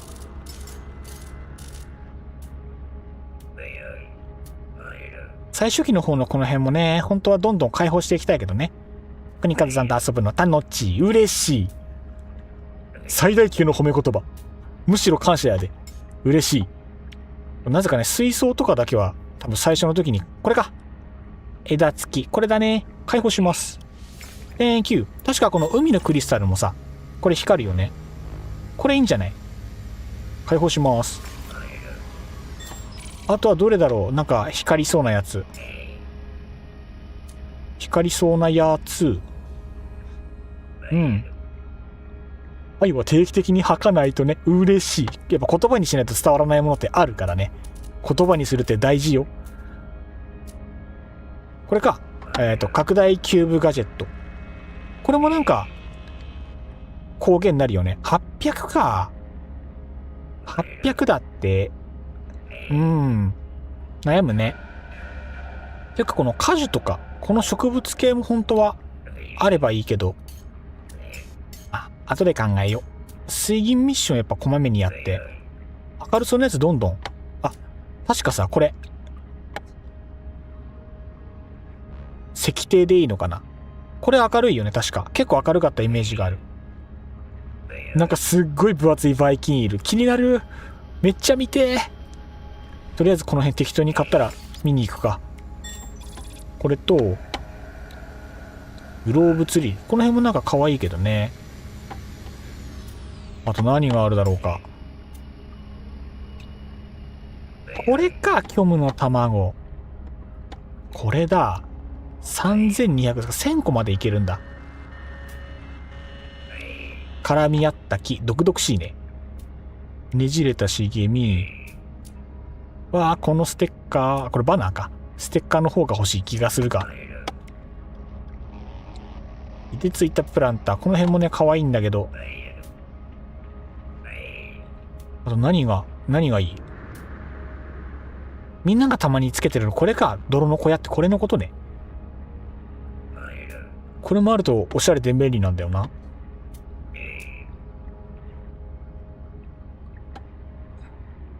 融合輪形でいいのかな。冬瓜たる太郎。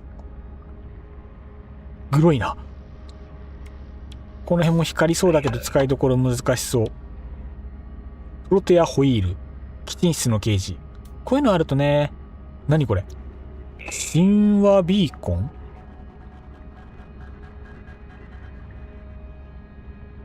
何これ？装飾品じゃなさそう。確かこのヒーター欲しいね。あれば絶対便利や。で、あと2つぐらい開放できる。この火星の雫、火星クリスタルもぼんやり光ってたイメージあるけど、そんなに明るくなかった気する。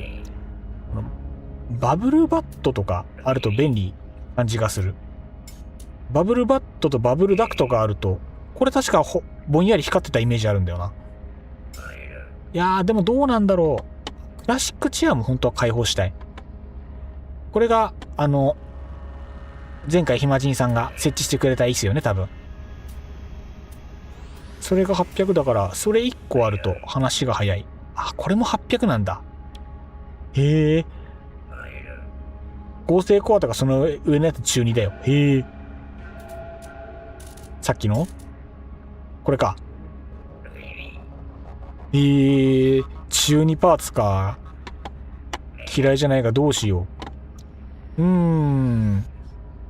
悩ましいな。今じゃない気はするが、植物っぽくて明るいっぽいやつが個人的に非常に欲しい。みんなが花壇に使ってる花、これか。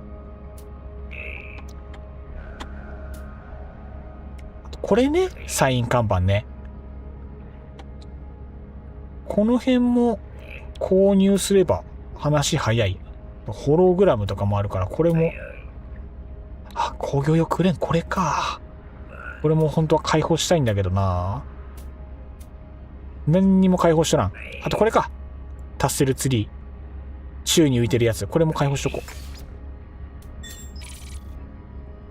う。あとは、そういえば喫煙所はもうあるのかしら。あれね、ない。前にレトナガさんに作ってもらって以来、喫煙所は真似して作ってみたけど、ステッカー開放してなかったから、同じのは作れないや。喫煙ゲックね。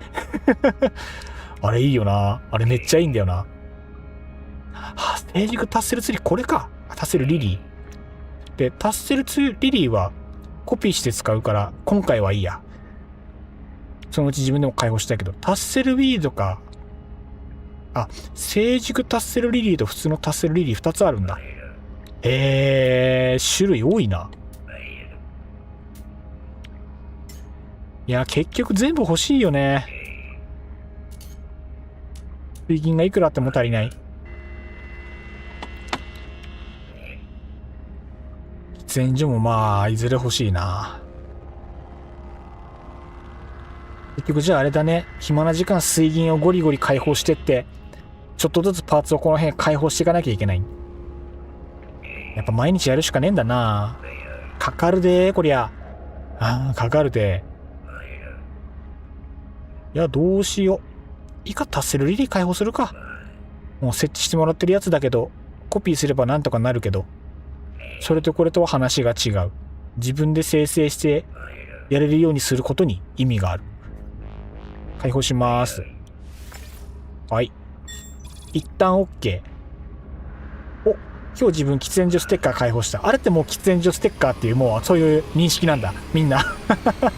もうそういうものなんだ、あれは。OK。よかった。カタログ増えた。よし。ではでは。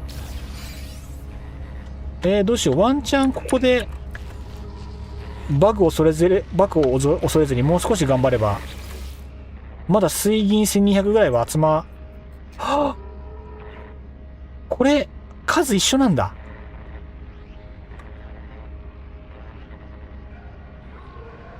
分厚いバイ見る。どこ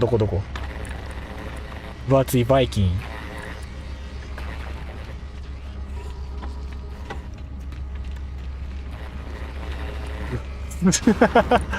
すごい。何これ。この装備って元からこんな分厚いっけか。分厚くね。ヨレットパイレーツさん、ごめんなさい、急になんか横をついちゃって申し訳ない。急に写真撮ったら失礼だよ。そんな。お尻でかっ。体型ってこんないじれたっけか。ワイの知ってるノーマンズスカイと一人だけ体型が違う。モッドがすごいな。よし、行きますか。船に戻って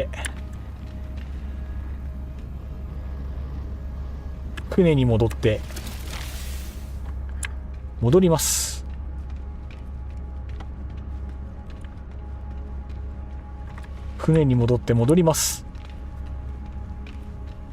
解決できそうなお尻。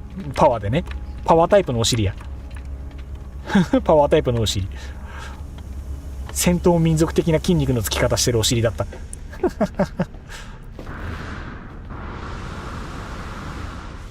よいしょ。よし、行くよん。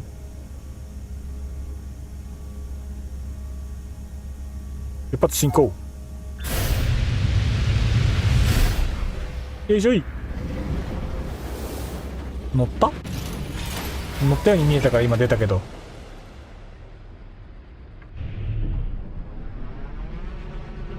アイコンがね、乗ってねえな。でかいケツ。ひどい話だよ。見ず知らずの人指さしてケツでかいって。どうしよう。今ここの配信にいる男たちの民度が低い。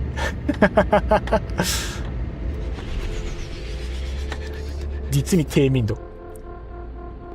読み込めなかったから自分のでいきます。了解でござんす。よし、飛ぶ全員。よしと。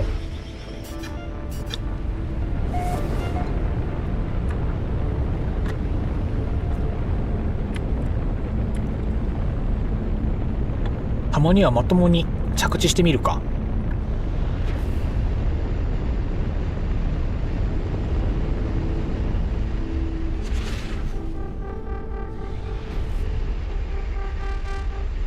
軍団。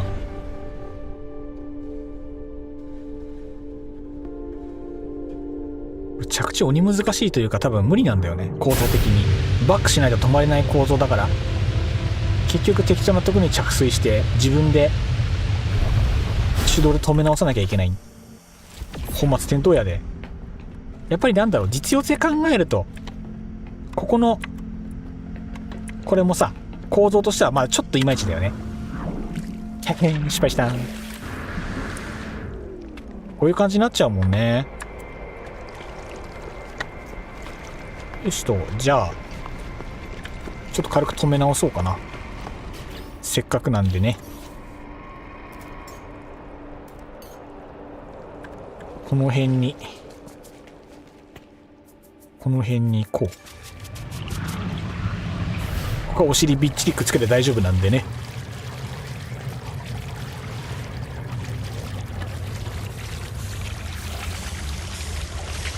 オーライ。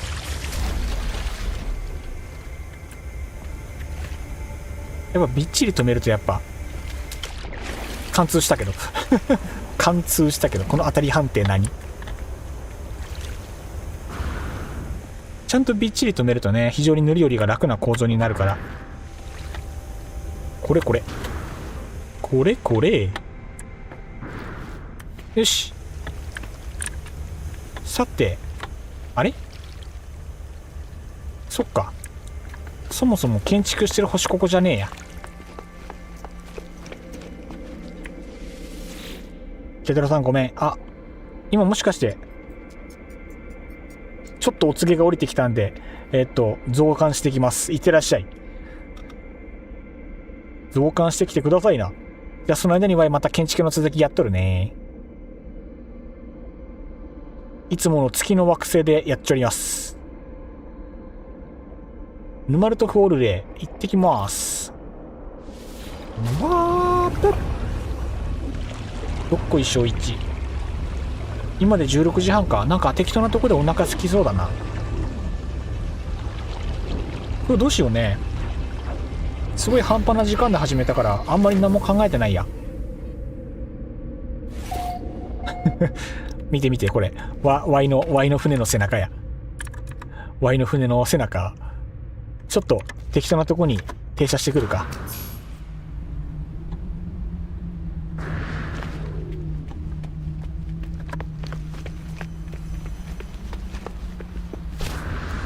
だいたいいつもこの辺に適当に止めてるから、ここでいいや。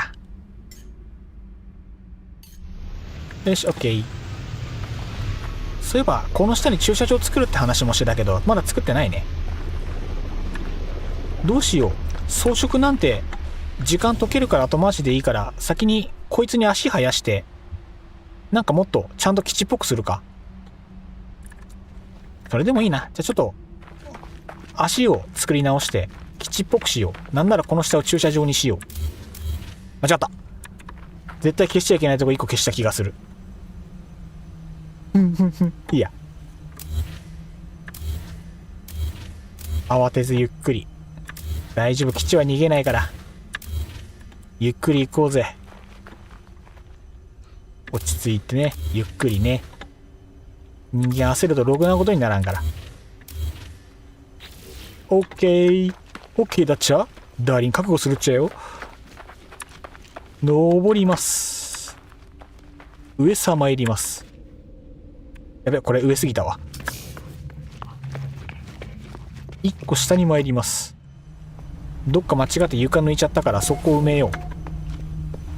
ここだね。よかったこれの下じゃなくて。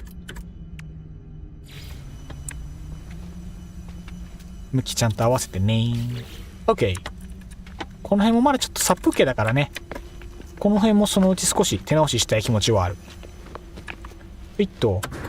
で、今からここに地下駐車場を建設します。みんな車で来るからね。かといって地面大きく上げすぎてもみんな止まるの大変なので、場所限定して作ろうかな。一旦ね。で、もうここに階段もつけちゃおう。ぜ。どうしようかな。今、ここの構造がさ、こういう感じになっとるので、ちょっと今、ここの空間真ん中がもったいないって感じは正直あるので、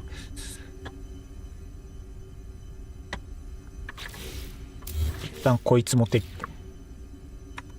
で、じゃあどうしたいかというお話ですが、どうしたいんだろう。俺ってどうしたいんだろう。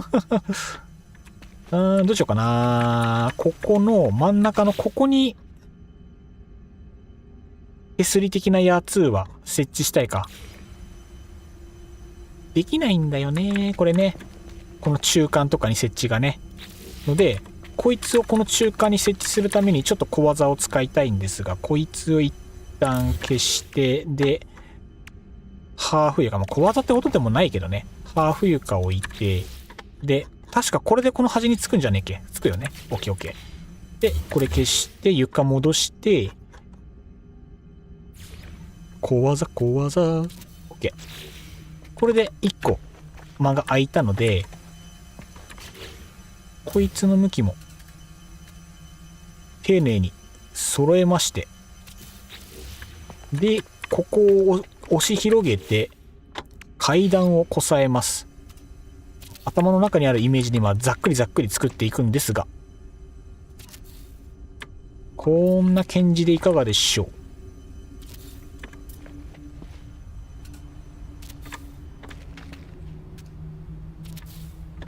で、ここに階段で下に降りますよと。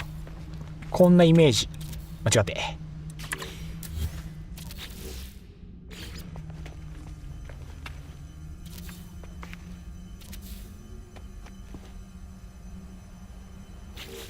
こんな感じでどうなのよ。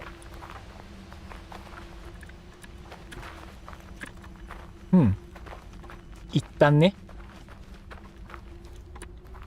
で、問題は床です。いざマイトラックで入った時にあんまり床が高いと窮屈な感じがするので、そこは気をつけたい所存。みんな大抵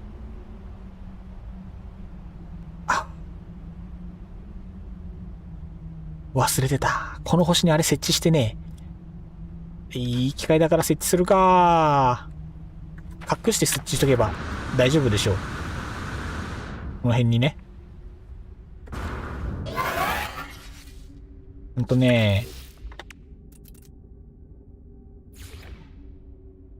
変動性プラズマがないからこれを作ろう。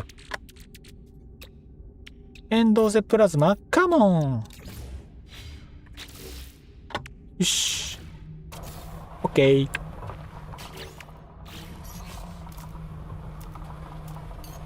なんか変な音するな。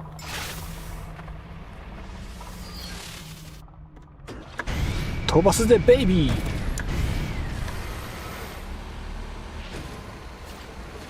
ー。いらっしゃいしてい。床の高さマックスでもこの辺が限界なんだけど、結構天井高ギリギリかこれだと。結構天井高ギリギリっぽいね。もともと駐車場作るつもりなかったしな。そっちまで行くと頭ぶつかるっしょ。ぶつかりそうだね。駐車場範囲どうしよう。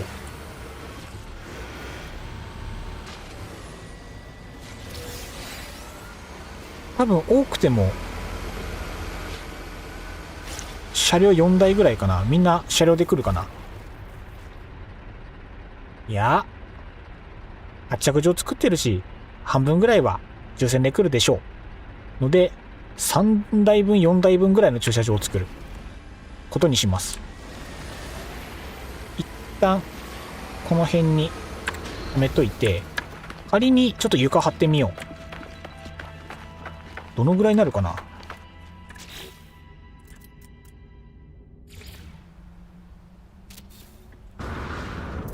旦このぐらいで床見てみるか。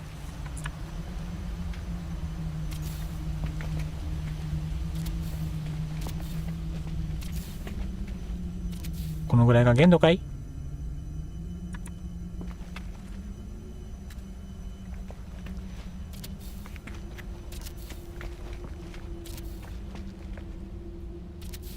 ？234。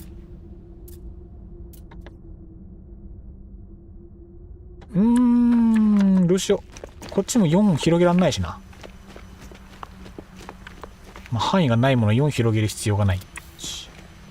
2、3、4。多分5か6なんだよな。5だね。5だわ。なので、ここを端として、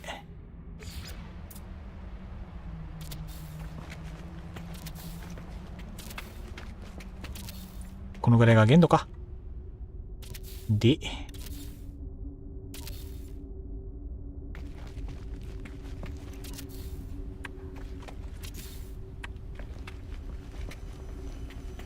カーポート、カーポート。あれ？あ、途中でやっぱ向き変わってるわ。まあいいや。いや、向き変わるの心から気に食わないね。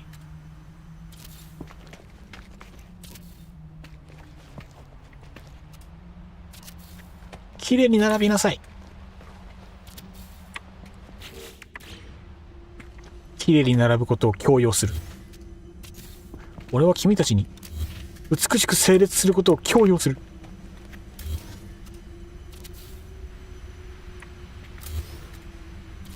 だいたいこんなもんかい？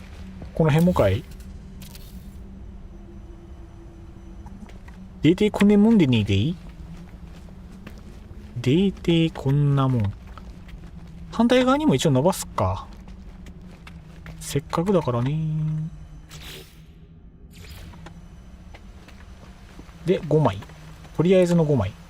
1、2、まあいいや。3、4、5。とりあえずのこんな感じだね。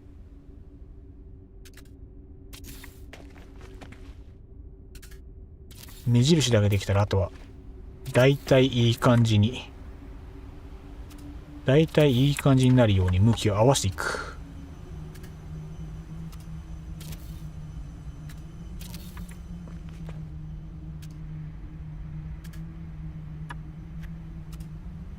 どうして一発で向きが合ってくれないんだ？どうして？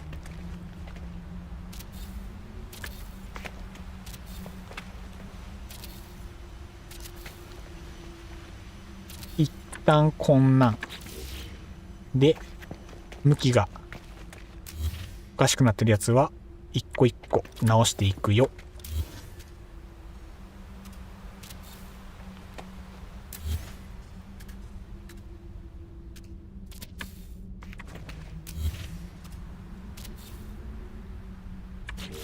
多分だいたい直ったよ。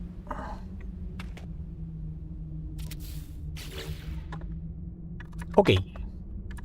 だいたい必要な範囲貼ったんじゃないか？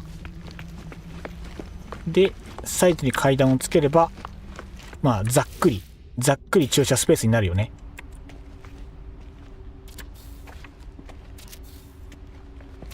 この階段をつけないとね、段差になっちゃうからね。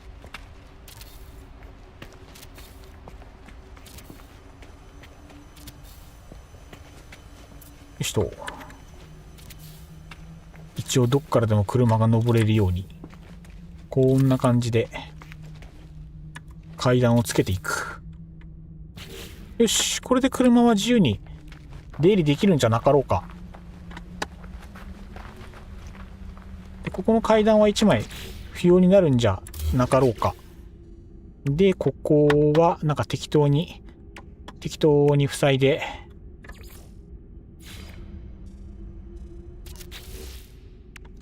だいたい適当なパーツで、ここはおふさに遊ばせ、間違えたわ。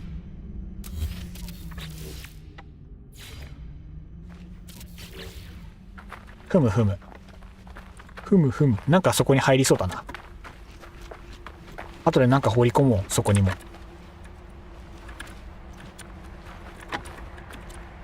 で、ここに、こいつで乗り入れます。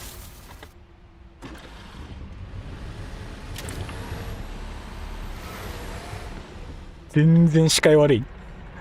めちゃんこ視界悪いね。まあ、なんちゃって駐車場だから。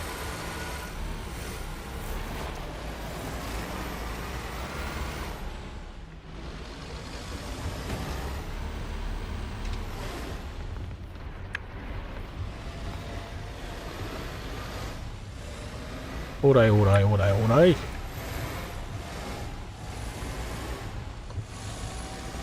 いやー、視界の悪い駐車場。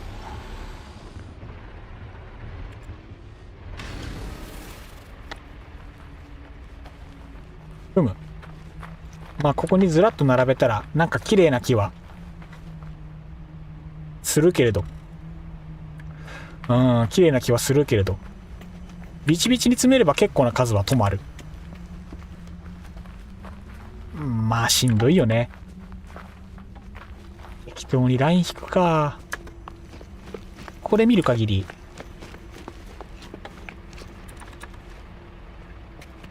4連組の床タイル2倍幅あれば余裕で止まるね。ので、どうしようかな。で、55の11枚。横が多分11枚幅だから、センター割りでいいか。センター割りにして、両サイド2台ずつぐらい止まれば多分ちょうど良いでしょう。ので、真ん中を一旦剥ぎます。ここまででいいかな、一旦。で、これを、アトランディウムの色違いの床に変えます。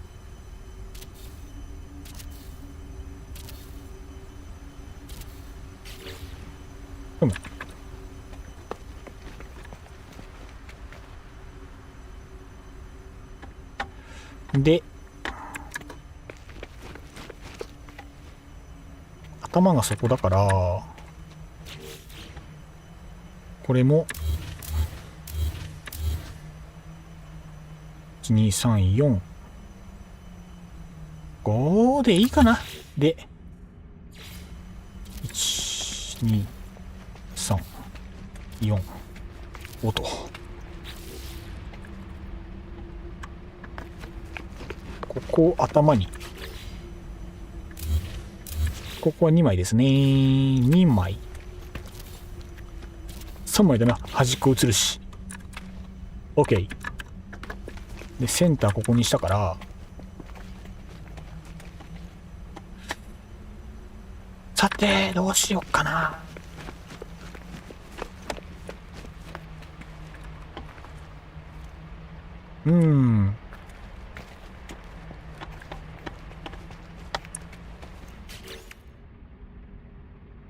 実に悩ましい。一応ハーフのこいついるから、こいつで車止めっぽくするか。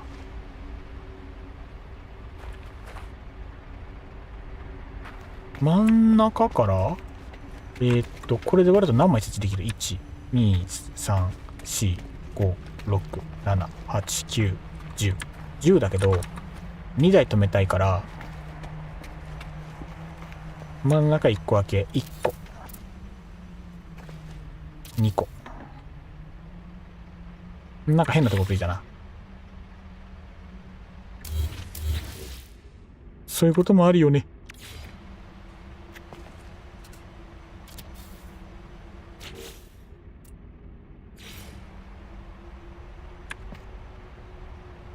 1個2個。1個2個浮いて、1個。1個。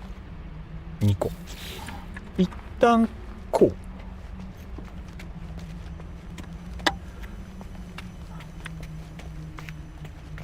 一旦こうの。で、ここの真ん中になんか適当ななんかを置いて差し上げたい。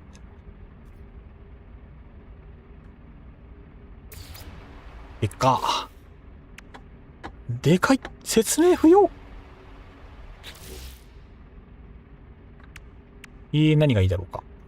なんかそれっぽい何かを置いてお茶を濁したい。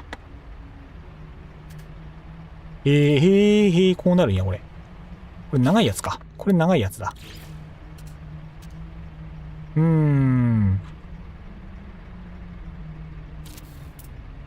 旦これ置いてみるか。ちょっと圧迫感あるけどな。圧迫感あるし、暗いし。まあ、両サイドにこれ設置しとけば、まあ、車ここ止めますよ感は出るな。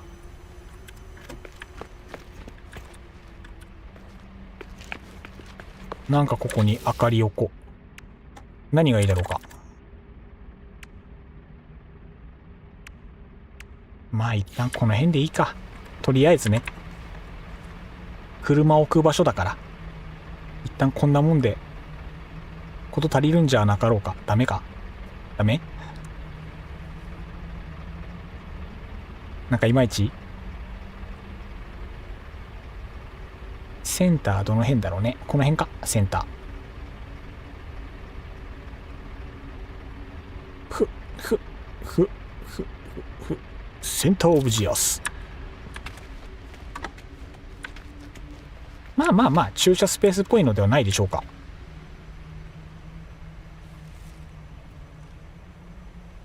ここまで先水銀で解放したアイテム一つも使ってないっていうね。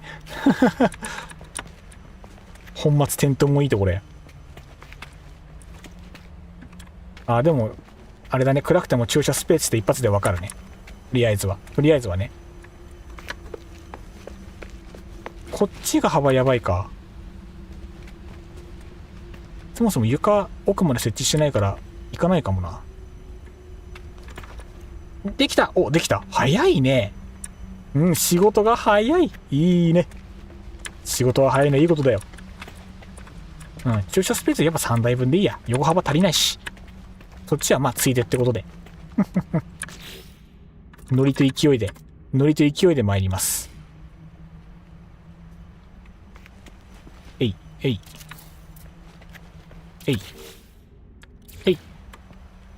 これじゃない。こっちや。よおいで。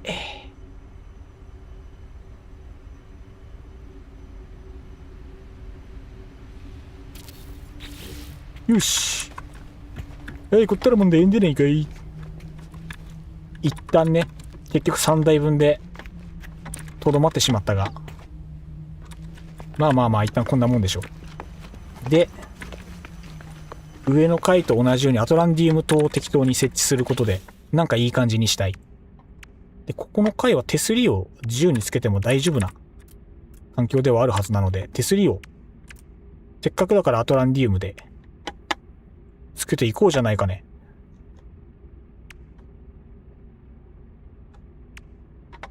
えい。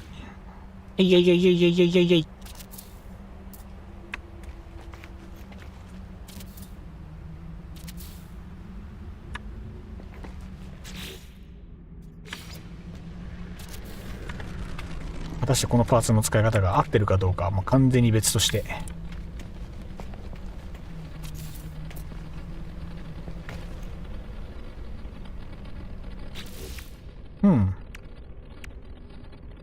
まあでも好みの問題っちゃ好みの問題か。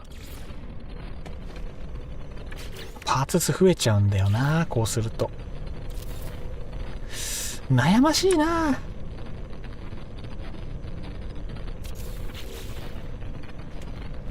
パーツ数増えるのはな、望むところじゃないからな。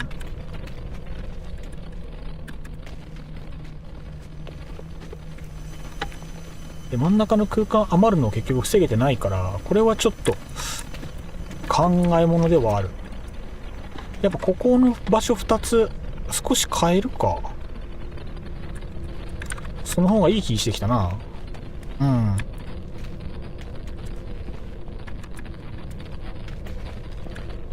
そうだな。これ位置変えるか、ちょっと。手間にはなってしまうが。今変えとけば、後から絶対見栄えいいからね。建築とは、見栄えの突き詰めである。それゆえに、ちょこちょこちょいちょいいじっていきたいところ。だね。船もう早速できたのかい？早いね、船作るのがね。1時間かかってないよね。一回、どうする？お披露目する？じゃあ上行くか。せいや。せっかくだからね。せっかくだから。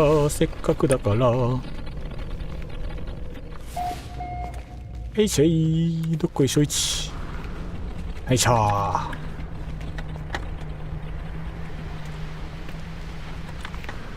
じゃあニップニップのところに行ってここから見ようかな。あー、また電気がない。じゃあこれこっから電源引っ張ればいいやん。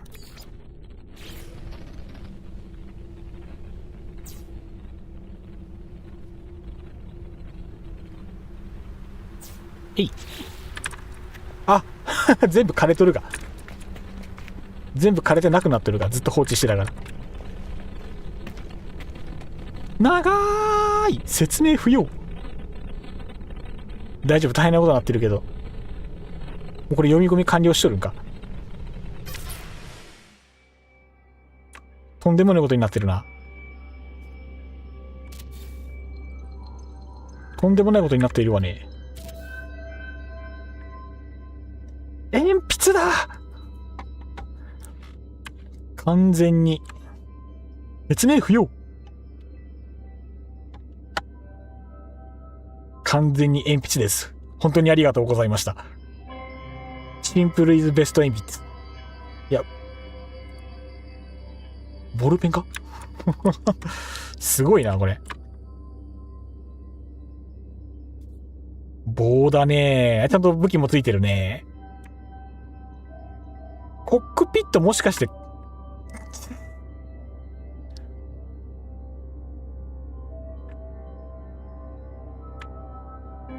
コックピットここか。グリッチで埋め込んだね。うまいこと。そうか、グリッチ使うとこういうことできんのか。つまりスーパーリーゼントってことハンバーガーが4個分ぐらいかな。いいね。4個の子が戸になってるところがデカさをアピールしている。宇宙船の名前はオニリーゼントやね。でかいのー。これはでかいのー。変わり果てた姿で現れたコックピットくん。悲しすぎるで。そう、すべての性能を長さに重点を置いた。一歩間違えればネオ・アームストロング4やで、これ。はい、K マジック。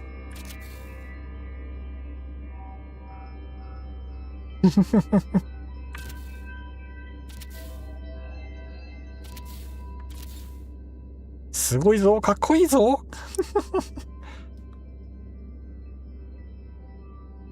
ブースターがあそこに青いのが2つだけポンポンってついてんのおもろい。ブースターか足か。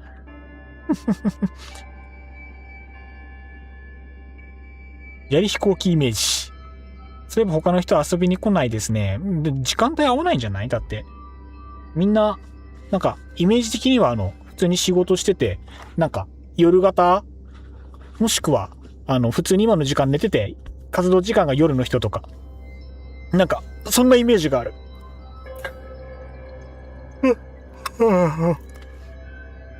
そう、もともと今日の配信のスタート自体が、ほとんど人来ない前提で、スタートしてるからね。同説今日も見てないけど、今日いつもより少ないんじゃない？うん。そんなつもりで今日はやっておりました。まあね。よかこんな時間から遊べてるのがおかしいんだよな。まあそう。まあ実際そう。ワイも社会人なのに普通この時間からゲームしてんのおかしいからね。言ってしまえば。ワイが一番おかしい。いや、ワイはあれだから。奉仕明け勤務だから。24時間働いて2日休みだから。いい現場だぜ。うん。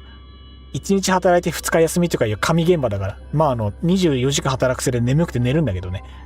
うん。眠さに勝てれば時間がたくさんだからさ。槍宇宙船でございました。